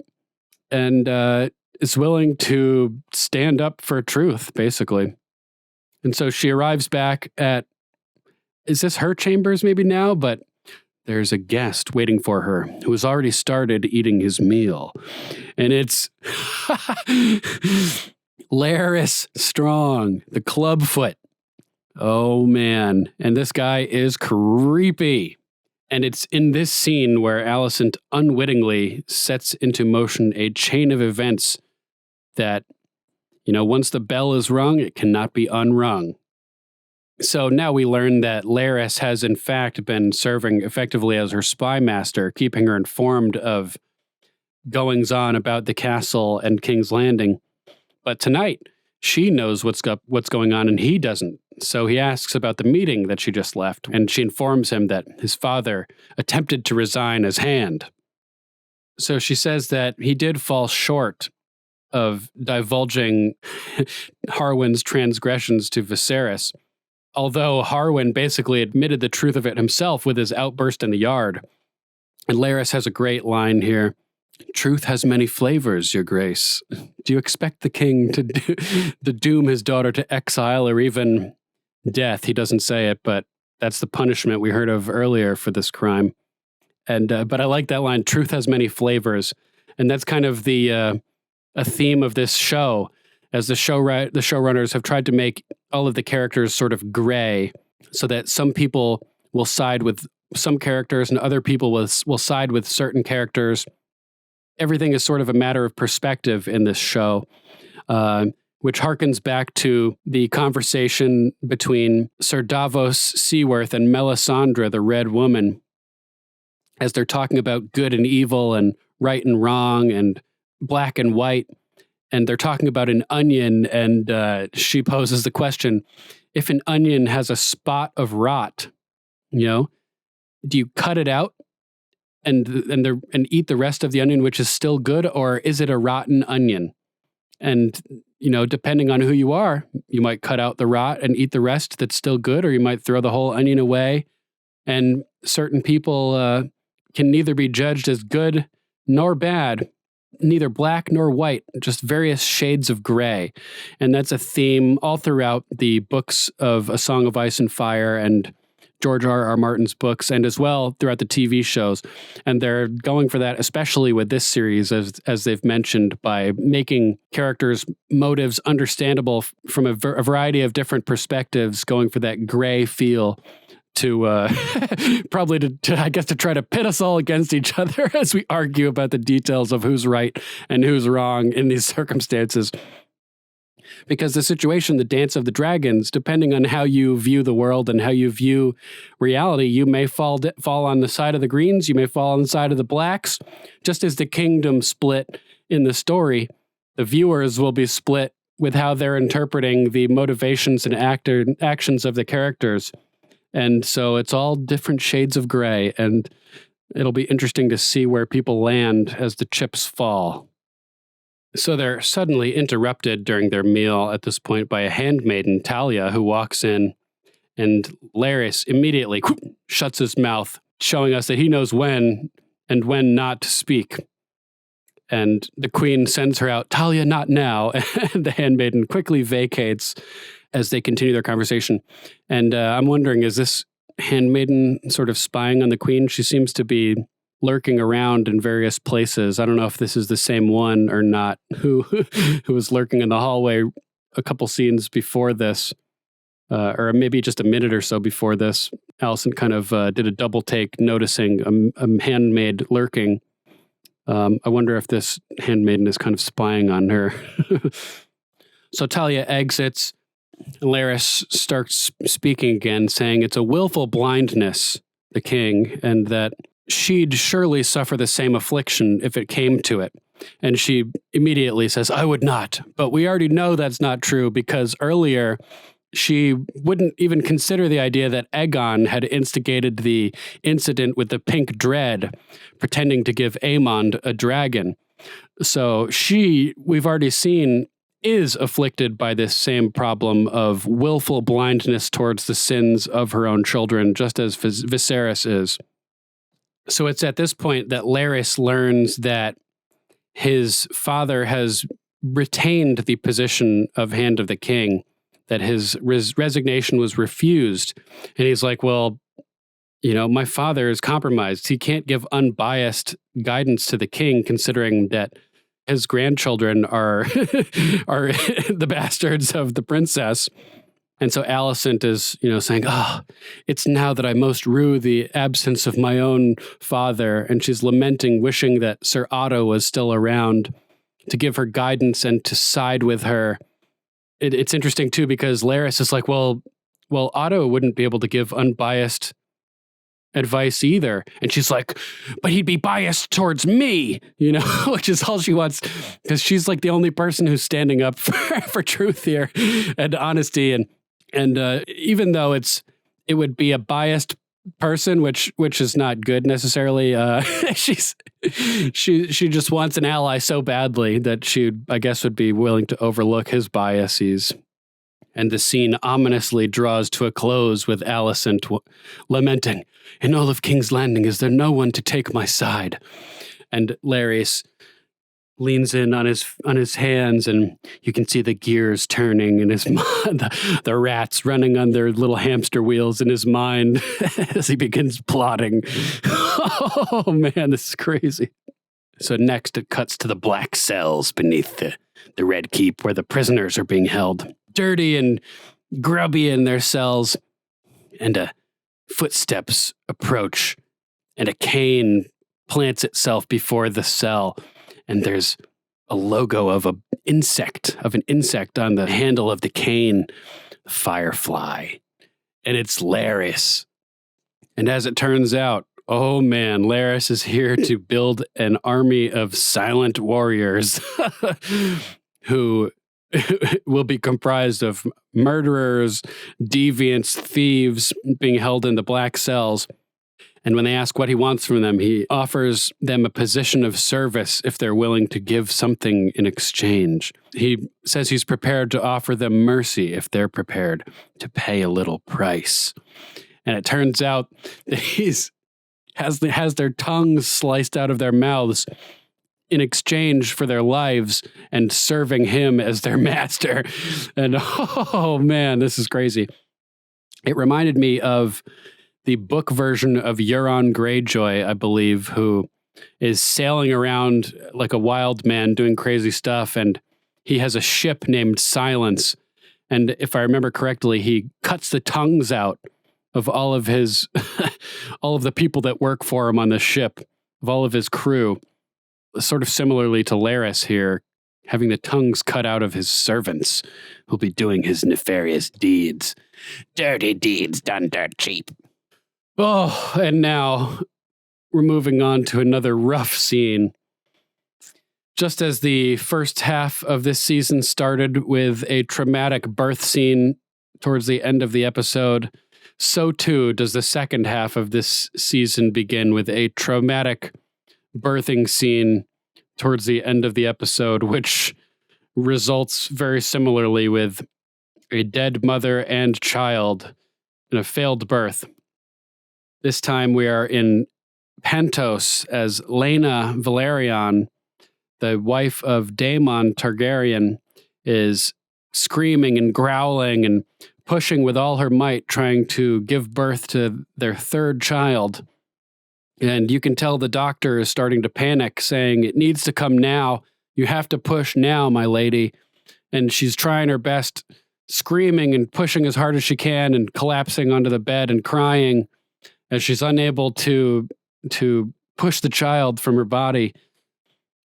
And the doctor approaches Daemon with sadness in his face, looking down, not even able to make eye contact with him as he tells him, "I've reached the limit of my art.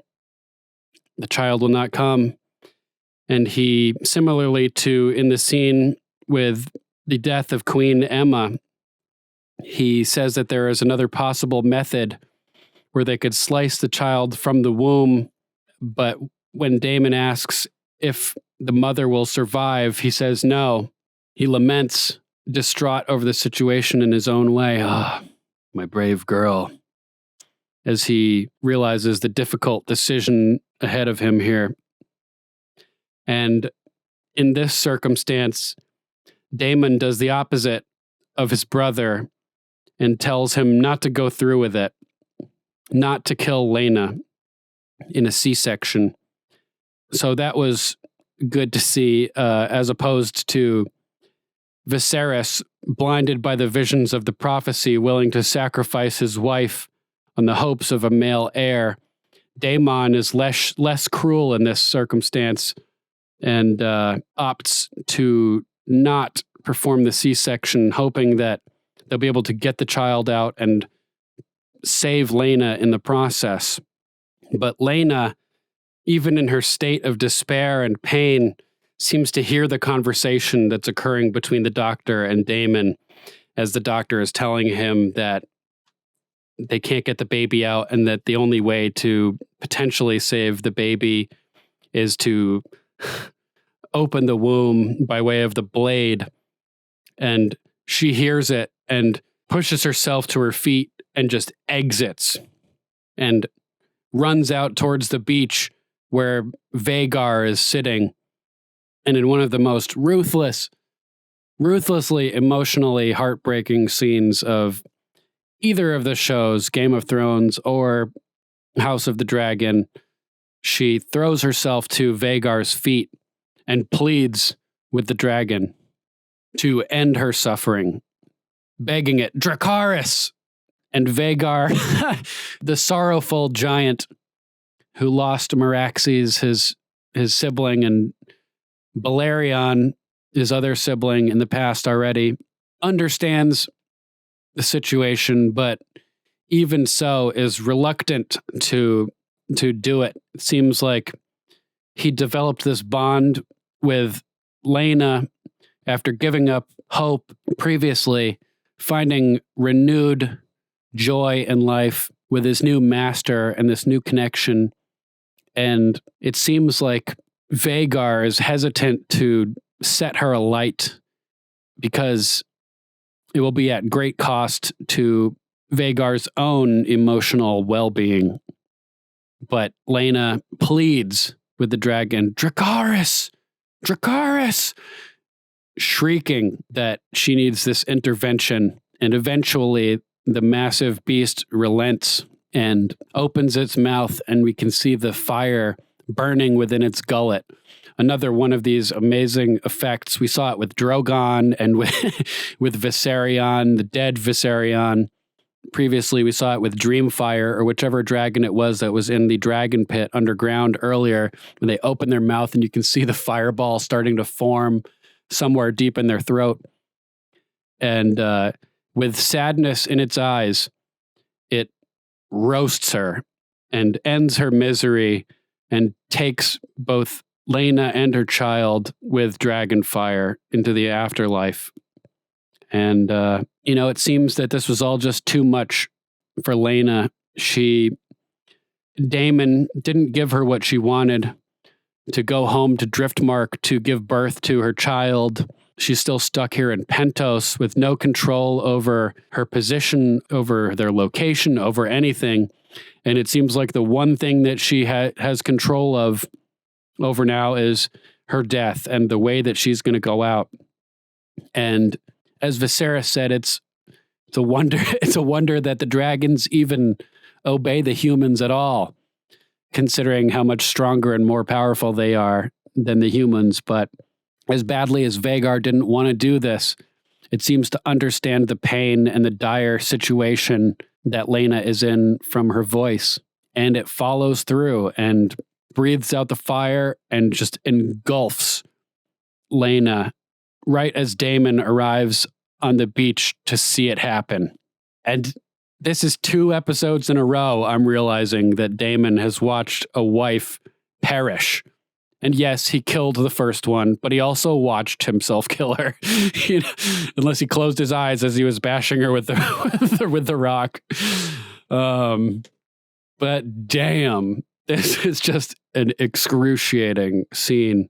And it reminded me of a similar suicide type scene that took place in Battlestar Galactica with another female character that haunts me to this day. And I think this one is going to be right up there with that one in terms of hauntingness.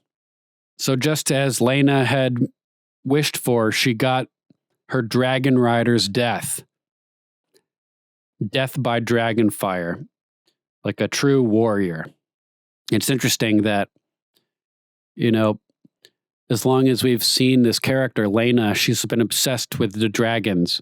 Even as a child in the garden with Viserys, all she could talk about was asking him about Drogon and talking about Vhagar and how her cries are heard in Spicetown. And in the end, even her death is at the hands of a dragon by her own command, which is bonkers. I don't know of any other characters that have self-immolated by dragon in Westeros or the surrounding tales. So this is new. It's apparently a little bit different in the book. And man, this is crazy. It's a hard one to even talk about. Vhagar sees her stumbling towards him and winces, almost as if Vhagar feels her pain, which is something that we talked about in the Stepstones when Daemon was struck by a flaming arrow and Caraxes shrieked in pain. It seems like Vhagar feels her pain and knows what she's going through, and that's why she goes along with it and burns her to end it, because she knows it's the only way. And there seems to be this idea that dragons provide strength for their masters. So there's just one character who's ailing, and the maester or the king is like, "Get her dragon, get the dragon," and it seems to be implied that dragons literally strengthen and provide energy and fortification to the virility of their masters. And so in reversal, Viserys, who used to ride Balerion, the Black Dread, maybe he was a stronger man in those days with the influence of Balerion invigorating his soul and his life force. And you got to wonder, when Balerion died, how did that affect Viserys? Did it drain him of some of his life force and leave him weaker than he otherwise would have been, which may have affected the way that he ruled the kingdoms, for instance? Would he have been a better leader, more decisive, more strong, if he still had his dragon energy coursing through his soul? Interesting ideas to contemplate. But, you know, these these dragons are digital and they don't exist, and they're just a figment created by pixels, but somehow they've imparted so much emotion and feeling into the expressions of Vhagar here, who's struggling in the darkness with this situation as she comes to grasps and comes to terms with what she has to do here to help her master with the sweet release of death from the horrible situation that she finds her in. Just the watching the progression of emotions across Vhagar's face here is just devastating, and only accentuated by the cries of Laena screaming for death on her knees, begging the dragon to burn her. Crazy. And the sorrowful moans in Vhagar's voice as he's like, no, I don't want to do this. But he has to. Oh, it's so brutal. And eventually Laena stops crying Dracarys and just goes silent and makes eye contact with Vhagar. And they seem to like have this moment of truth and reconciliation where Vhagar realizes that, you know, this is the only way. And he's just got to do it. And he opens his mouth and...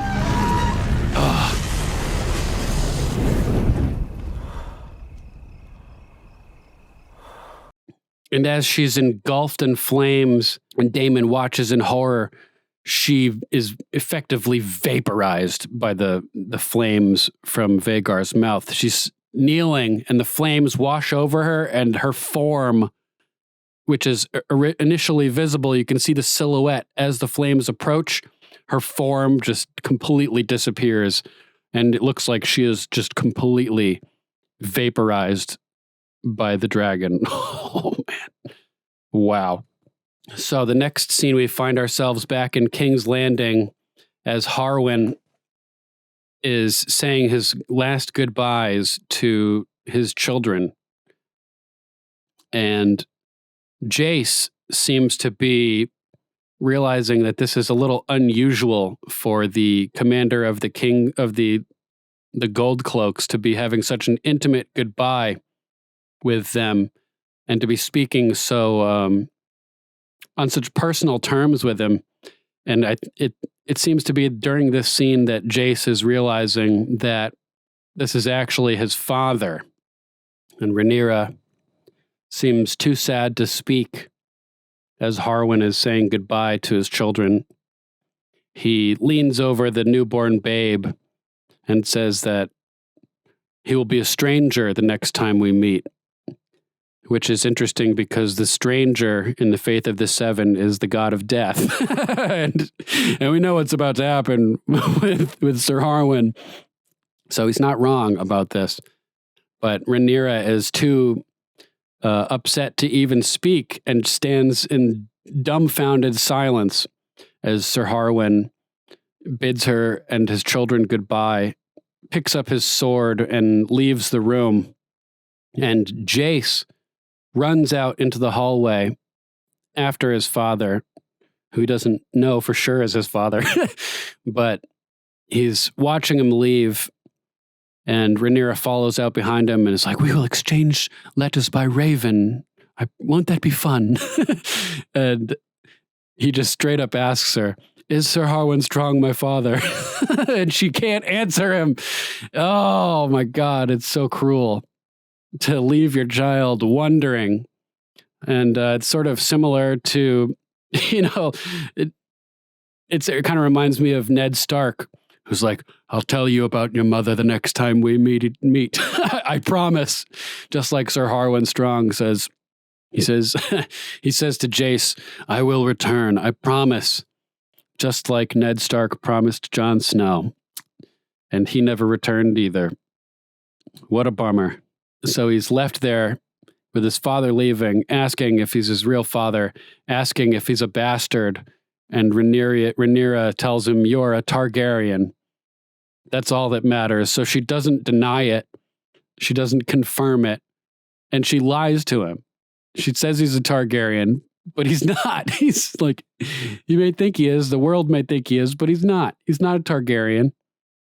And he wouldn't be a Targaryen anyway, because it's only upon seating the throne that the Valerian children would become Targaryens, according to the agreement between Corlys and Viserys, if I remember correctly. So, man, brutal.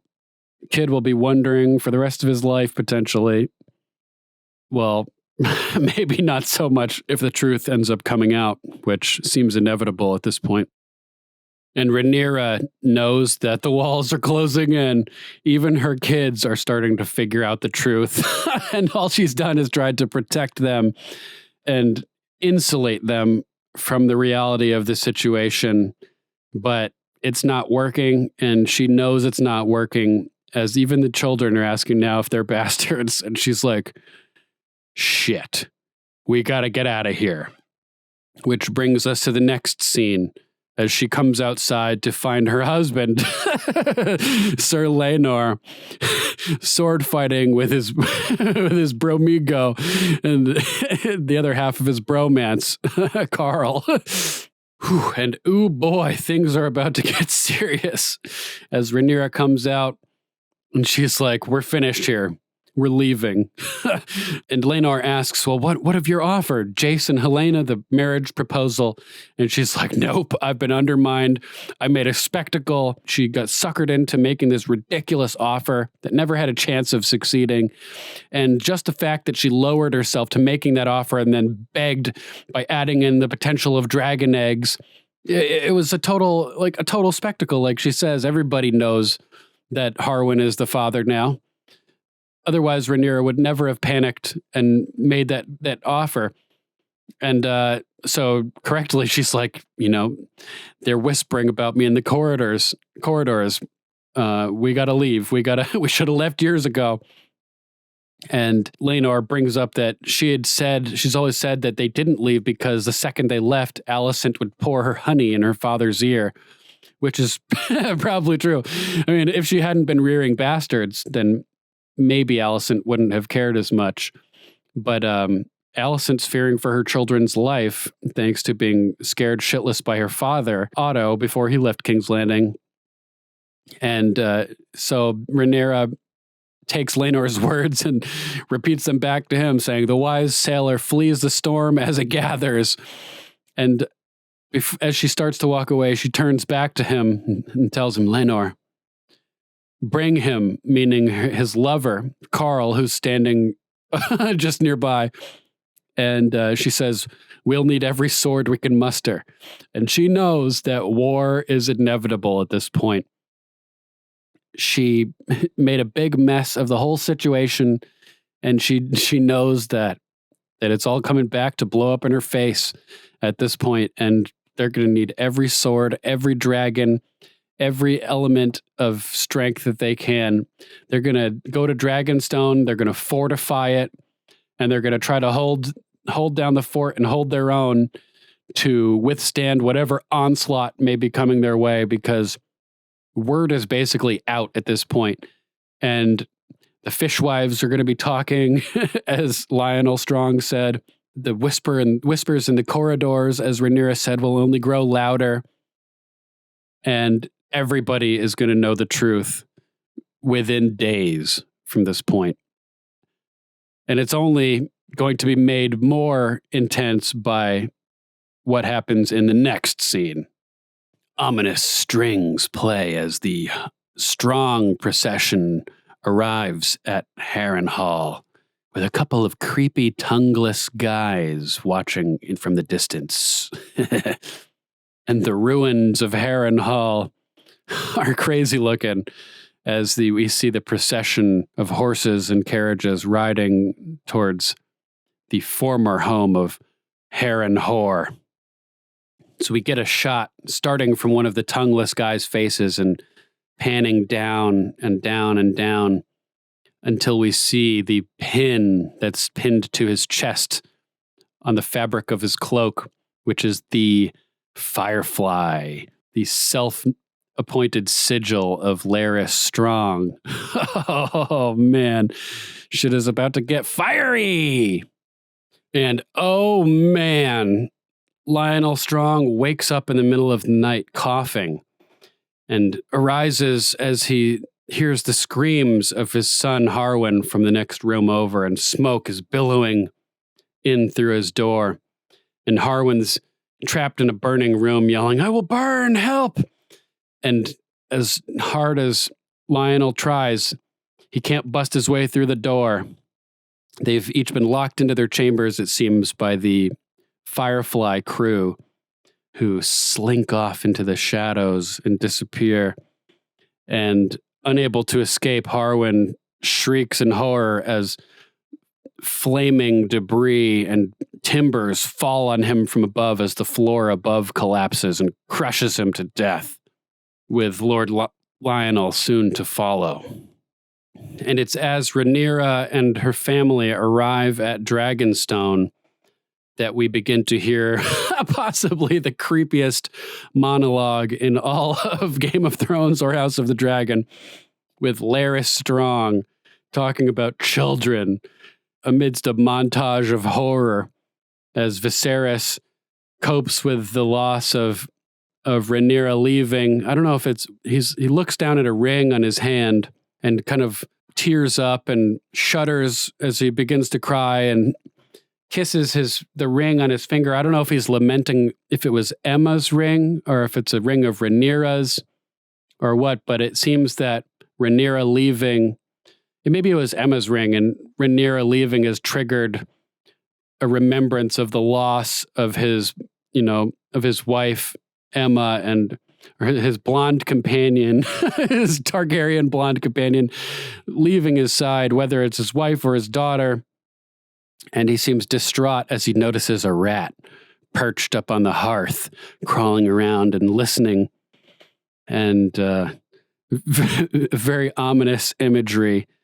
And amidst also in this montage of things occurring during Laris's monologue, we're seeing the fallout at Harrenhal with just a ton of burned bodies and people being carried out from the towers and the castle, wrapped up in death shrouds. And oh man, what a mess. We also see the charred remains of Laena Velaryon, Daemon's wife, on the beach where Vhagar burned her. And we see their children, Rhaela and Baela, crying atop the battlements in sorrow. And Daemon is standing with them, but he kind of turns and walks away, turning his back on them and leaving them alone in sorrow, which seems rather cold and ominous as well. So who knows what his role will be with them in the future. Like, does he even love his kids? I don't even know. Like, he seems pretty uncaring towards them in this scene, which I'm hoping isn't really the case, and that we'll see him consoling them more in the future or comforting them more in the future, potentially. But he kind of just leaves them atop the battlements here, which is messed up. And man, this is just the most creepy monologue of all time here with Laris. Oh, as he says, "What are children but a weakness, a folly, a futility? Through them you imagine you cheat the great darkness of its victory. You will persist forever in some form or another, as if they will keep you from the dust. But for them, you surrender what you should not. You may know what is the right thing to be done, but love stays the hand. Love is a downfall." best to make your way through life unencumbered, if you ask me. And holy crap, talk about just like the sketchiest dude in Westeros is Larys Strong, the Kinslayer. Wow. Love is a downfall. Love is the death of duty. Sort of mirroring or paralleling that theme. You may know what the right thing is to be done, but love stays the hand, which is why Lionel Strong would no longer be able to give unbiased advice to the king, because he knows what the right thing would be to do, expose the truth, reveal the bastards. But they're his grandchildren, and he loves them, and so he can't do it. He can't rat them out. He can't rat out Harwin. Alicent knows deep down probably that Aegon was the instigator with the pink dread, but she couldn't face the truth. She blamed the grandchildren. Love stays the hand and caused her to protect her own son. Viserys knows deep down that his grandchildren are bastards, but love stays the hand. He doesn't punish Rhaenyra. He doesn't reveal the truth. He works desperately to maintain a peace and forge peace and an alliance between Rhaenyra and Alicent because he loves them, even though he knows the truth and what the right thing is that needs to be done. But love stays the hand. So this creepy speech here by Larys seems to wrap up or like tie it together one of the main themes of this episode, which is love being the death of duty. Again, love staying the hand of justice. And Alicent, when it comes down to it, she's going to say, justice be done, may the heavens fall, and fall they will. So as he wraps up his little monologue here, Queen Alicent is putting the pieces together of what's happening. And she's like, she must have just found out about what happened at Harrenhal and the fire and how Harwin and Lionel are both dead. Because she's just like, they're dead. And creepy Larys looks up. You've heard the stories of Harrenhal, Your Grace. It was built in hubris by Harren the Black as a monument to his own greatness. Blood mixed into the mortar. It is said to be a cursed place, that it passes judgment on all those who pass beneath its gates. And she's like, oh my God, this guy is a lunatic. He just killed his own family, his father and his brother. He just had them murdered. And I'm involved. And her hands are wrapping around her throat in horror as she's realizing all this. And she's like, you passed judgment. And in a Jaqen Hagar style delivery, he says, the queen makes a wish. What servant of the realm would not strive to fulfill it? And she's like, oh my God. He's blaming it on her. Like, you're the one who asked me to do this. And she's like, no, like, I did not wish for this. I didn't ask for you to do any of this. And he's just like, I assume you will write your father now. It's just so casual about the whole thing. And she's like, dude, what the hell? Like, how did I get roped into all of this? And the psychopath is sitting in front of her, plucks the flower from the Malvales plant that he had remarked on during their first encounter in the Godswood. It seems like some of this plant has been trimmed and is being displayed in this room where they're having their little meetings. And he starts smelling the flower creepily. He's like, I feel certain that you will reward me when the time is right. And she's just like beside herself because all she's done is play by the rules. All she's done is try to be honorable and do the best for her house as her father and her uncle wished, and played her part and spread her legs and sat underneath the rotting man and birthed the children and stayed cooped in the tower. And she's been trying to make honesty and decency prevail. And now she finds herself dragged into this mess on the culpable end of a horrible deed because she got involved with this psychopath and didn't realize what he was capable of and what he would do to manipulate things for her benefit. And it's like, yes, she's responsible, but at the same time, no, she's not, because she didn't ask for any of this. So what's she going to do? She could out Laris to everybody and expose him, but at what cost? And without an ally like him, how much power would she lose? So it seems to me that as honorable and as decent as she's tried to be, that she made a deal with the devil here. And in the end, it looks like she's going to be forsaking her own values and her own honor in the quest for power to protect her children.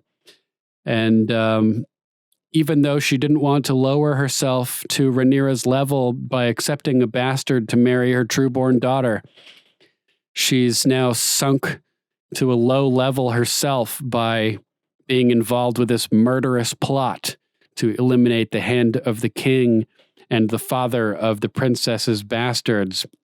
So bad news all around. Bad news all around. Oh, man. This show is pretty awesome.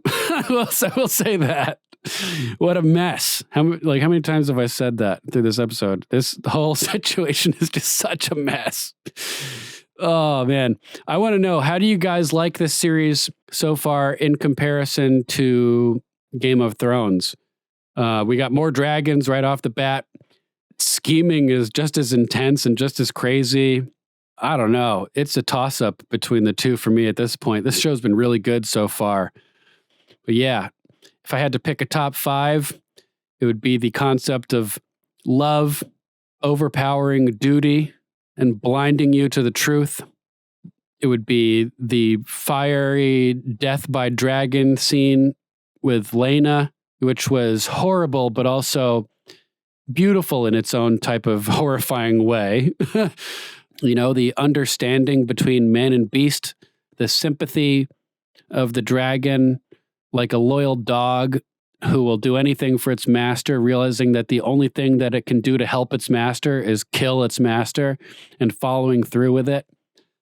The creepiness of Laris Strong with his monologue and his treachery.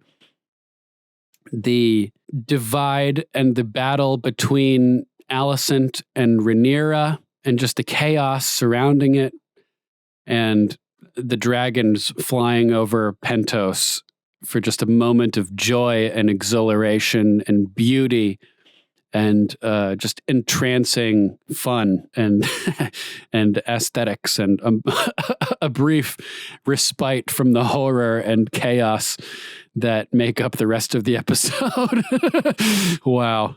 Wow. Crazy. So crazy. So, yeah, that'll wrap up the coverage for episode 6 of House of the Dragon, The Princess and the Queen. Also, I like the title, The Princess and the Queen, because there are a number of similar titles to Game of Thrones episodes. The Mountain and the Viper was the first that comes to mind, because that was the first episode I ever watched of Game of Thrones live. I got into the game late and binge watched up through season 4 just in time to catch up for that episode and to watch it live. And I remember just sitting in silence as the screen went black with my jaw just on the ground with my tongue rolling out onto the floor, just like, what the hell just happened? And man, wow. Yeah, there's a whole bunch of episodes with these similar titles of something and something, 2 different people using imagery to describe them or titles. And it's a fun scheme that they have for these episode titles. So stick with us for a brief moment and we'll be right back for Raven's Calls.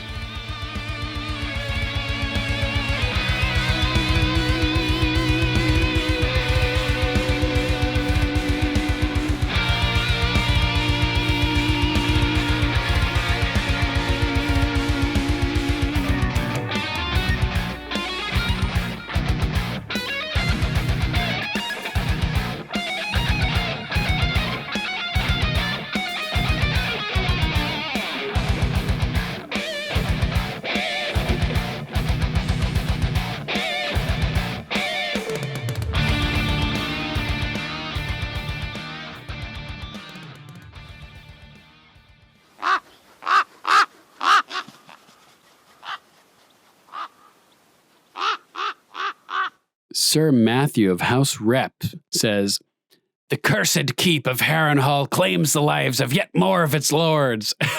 And I'll add, too, in a similar fashion as Harren the Black, who was roasted in the towers. He continues, "You would think that after the complete immolation of the keep from the dragonfire of the Black Dread, that they would instill some more fire safety precautions, fire exits, fire extinguishers, maybe like flowing water. Oh, the luxuries of the 21st century." He continues, "Harrenhal also connects the Strongs with the Mountain, Gregor Clegane, who is tasked by Tywin to take back the keep during the War of Five Kings." Oh yeah, that's where I write, because it was under Gregor's control of Harrenhal that we had Arya, who was held prisoner with Hot Pie and Lami and the little crew of misfits, and they ended up escaping with the help of Jaqen H'ghar, the faceless man. Sir Matthew says, "A conspiracy theory links the two Clegane brothers with the two Strongs, Harwin and Larys. With Gregor and Harwin both the biggest and strongest knights at the time in the kingdom at the time, and known for purposely trying to injure combatants at tourneys." Ooh. And the name that zombie Gregor comes back as is Robert Strong. Good point. Very interesting. If Gregor is the Harwin double, then perhaps Larys shared something in common with Sandor. What if Larys was not born with a club foot, but his older brother earned his nickname Break Bones a bit earlier in life by injuring little Larys? Ooh, that is juicy conspiracy theory. I could see that being true. Just like the mountain burned Sandor in the fire with his face over a little toy. Maybe that's why Larys was so easily willing to go ahead and murder his brother and father. Maybe Lionel didn't stick up for him as much as he would have liked. He continues, "To save face, just like Gregor was never blamed for the hound's burns, Lionel covered up the abuse of his youngest son by saying he was born crippled." Ooh, yeah, that makes sense. I could see it. Thank you, Sir Matthew. Always great to hear from you, brother. Lord Richard of House Horsfield says, "Well, after watching that, I need to lie down." That was a ducking roller coaster. Oh, yeah, ducking, because iPhones are always changing the word fucking with autocorrect into ducking. I've been meaning to start just saying ducking on the podcast instead of fucking, to see if anybody would get the joke. So I'll say it here. That was a ducking roller coaster. It had it all. I think I was sweating at one point, all the emotions. Oh man, the Lena scene. That Lena scene is going to haunt me. Poor Vhagar. She went out on her own terms, though, and not many in the Game of Thrones universe do. Yeah, that Lena scene was excruciating, like I said. It's going to stick with me, too, for sure. Lord Richard continues, "I was skeptical of the time jump, to be honest, but the writers delivered yet again. No Daemon shenanigans this week, so fingers crossed he's back at it next week. Also, a special applause for Emma Darcy and Olivia Cook. Just wow. The screen presence from Emma is just amazing. Team Ray, ride or die." Great to hear from you, Lord Richard. Thank you so much for writing in. Great feedback, as always. And yeah, the new actresses had some great performances. Really good stuff. Lady Lori of House Perkins Price says, "There was a lot going on with this episode, but it was a good one. Alicent went into full Karen mode. Rhaenyra's ego and pride has led her to making some very stupid decisions. Sir Crispy is a whiny little bitch. Larys is creeping like Littlefinger, and Viserys is even weaker and looks like a white. Yeah, he's got the straight Gollum hair. Literally, like wisps of hair just dangling like Gollum in Lord of the Rings." He's even kissing his ring at the end, like, "My precious." Lady Laurie continues, I was shocked by the deaths of the Strongs. I did not see that coming. And I felt so sad for Lena when she begged her dragon for her death. It was great to see the kids, and more dragons, of course. I can't wait to see what's next. I'm right there with you, Lady Laurie. I did not see the deaths of the Strongs coming. Even when we saw the tongueless guys on the hillside watching them arrive at Harrenhal, I didn't put the pieces together, until the room was burning and Harwin was trapped. And I was like, oh my God. And when they did the zoom down the guy's vest or chest and to see the firefly pin on his breast, at first, I thought it was his tongue that was on display, pinned onto his shirt, which would have been super hardcore. But yeah, great feedback. And awesome to hear from you, Lady Laurie. Thanks so much for writing in. All right, next we have a voicemail from Archmaester Stitches. Archmaester Stitches here with his weekly feedback, guys. Yo. Holy crap. What an amazing episode. Totally. Right off the bat. I know last week y'all said that as long as like events of the book have happened in the episode, it's not that much of a spoiler, but just in case you want to know nothing about the book, somebody listen to this, skip ahead. Well, thank you for the warning. Because, yeah, dude, they took the fire in Harrenhal and made it way more dark. Like in the book, it's hinted that Daemon might have started it out of jealousy of Harwin Strong sleeping with Rhaenyra. Makes sense. Or at Corlys, I think, that he might have done it because of this guy sleeping with his son's wife. Sullying his legacy. Having some dude dispel his brother and his father just, gain more favor and play the Game of Thrones, dude.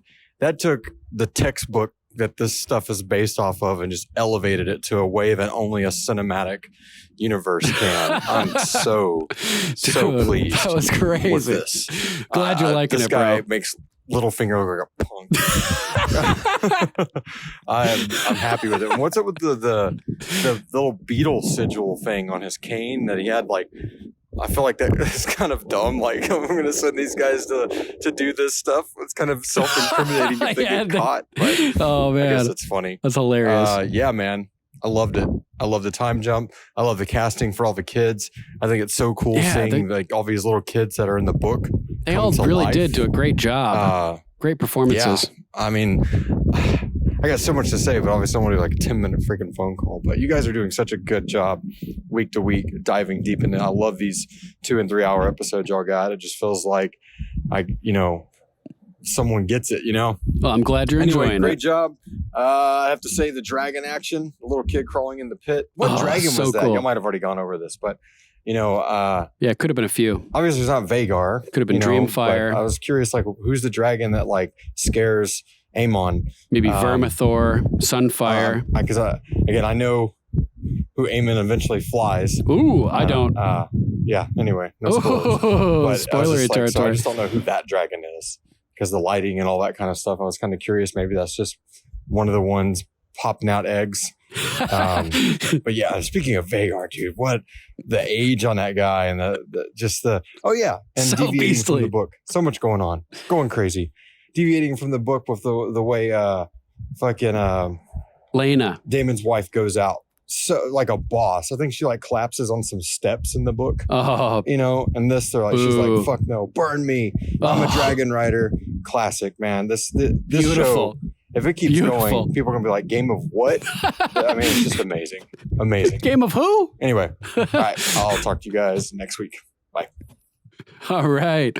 Johnny, Archmaester Stitches, always great to hear from you, brother. And you're welcome to 10 minutes in any of our episodes. Don't feel like you have to shorten your comments. We're always happy to hear everything you've got to say, brother. So thank you so much for sending your voicemail. I look forward to hearing it every week.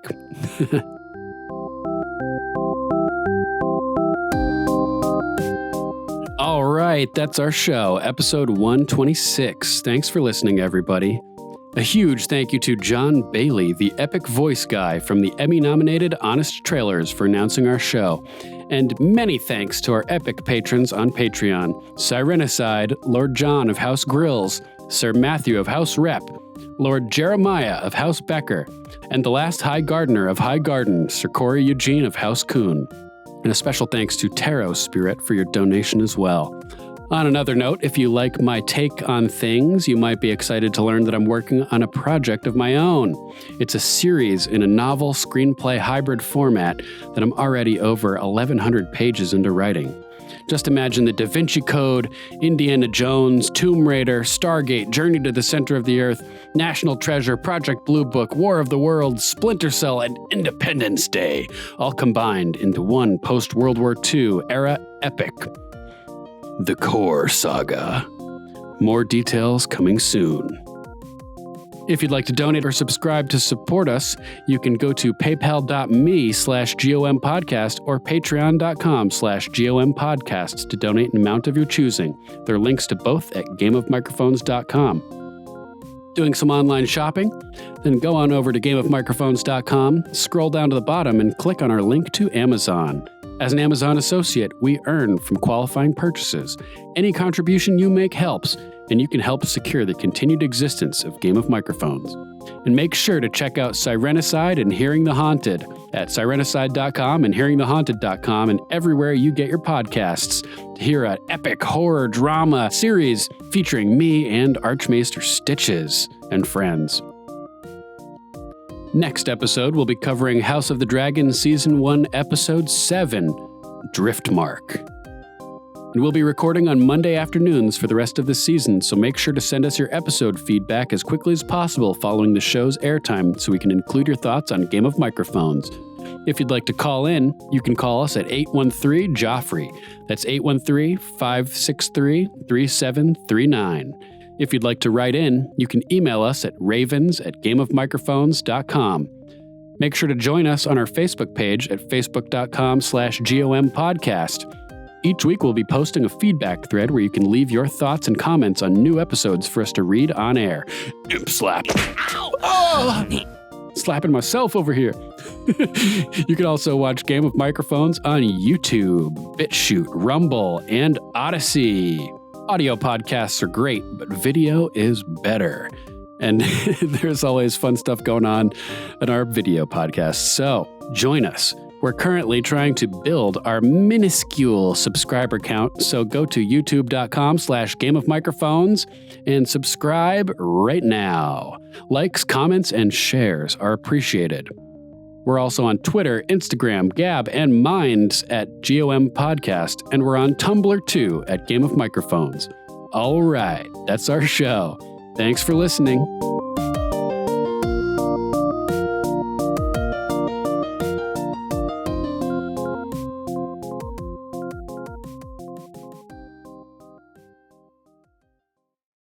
You may know what is the right thing to be done, but love stays the hand.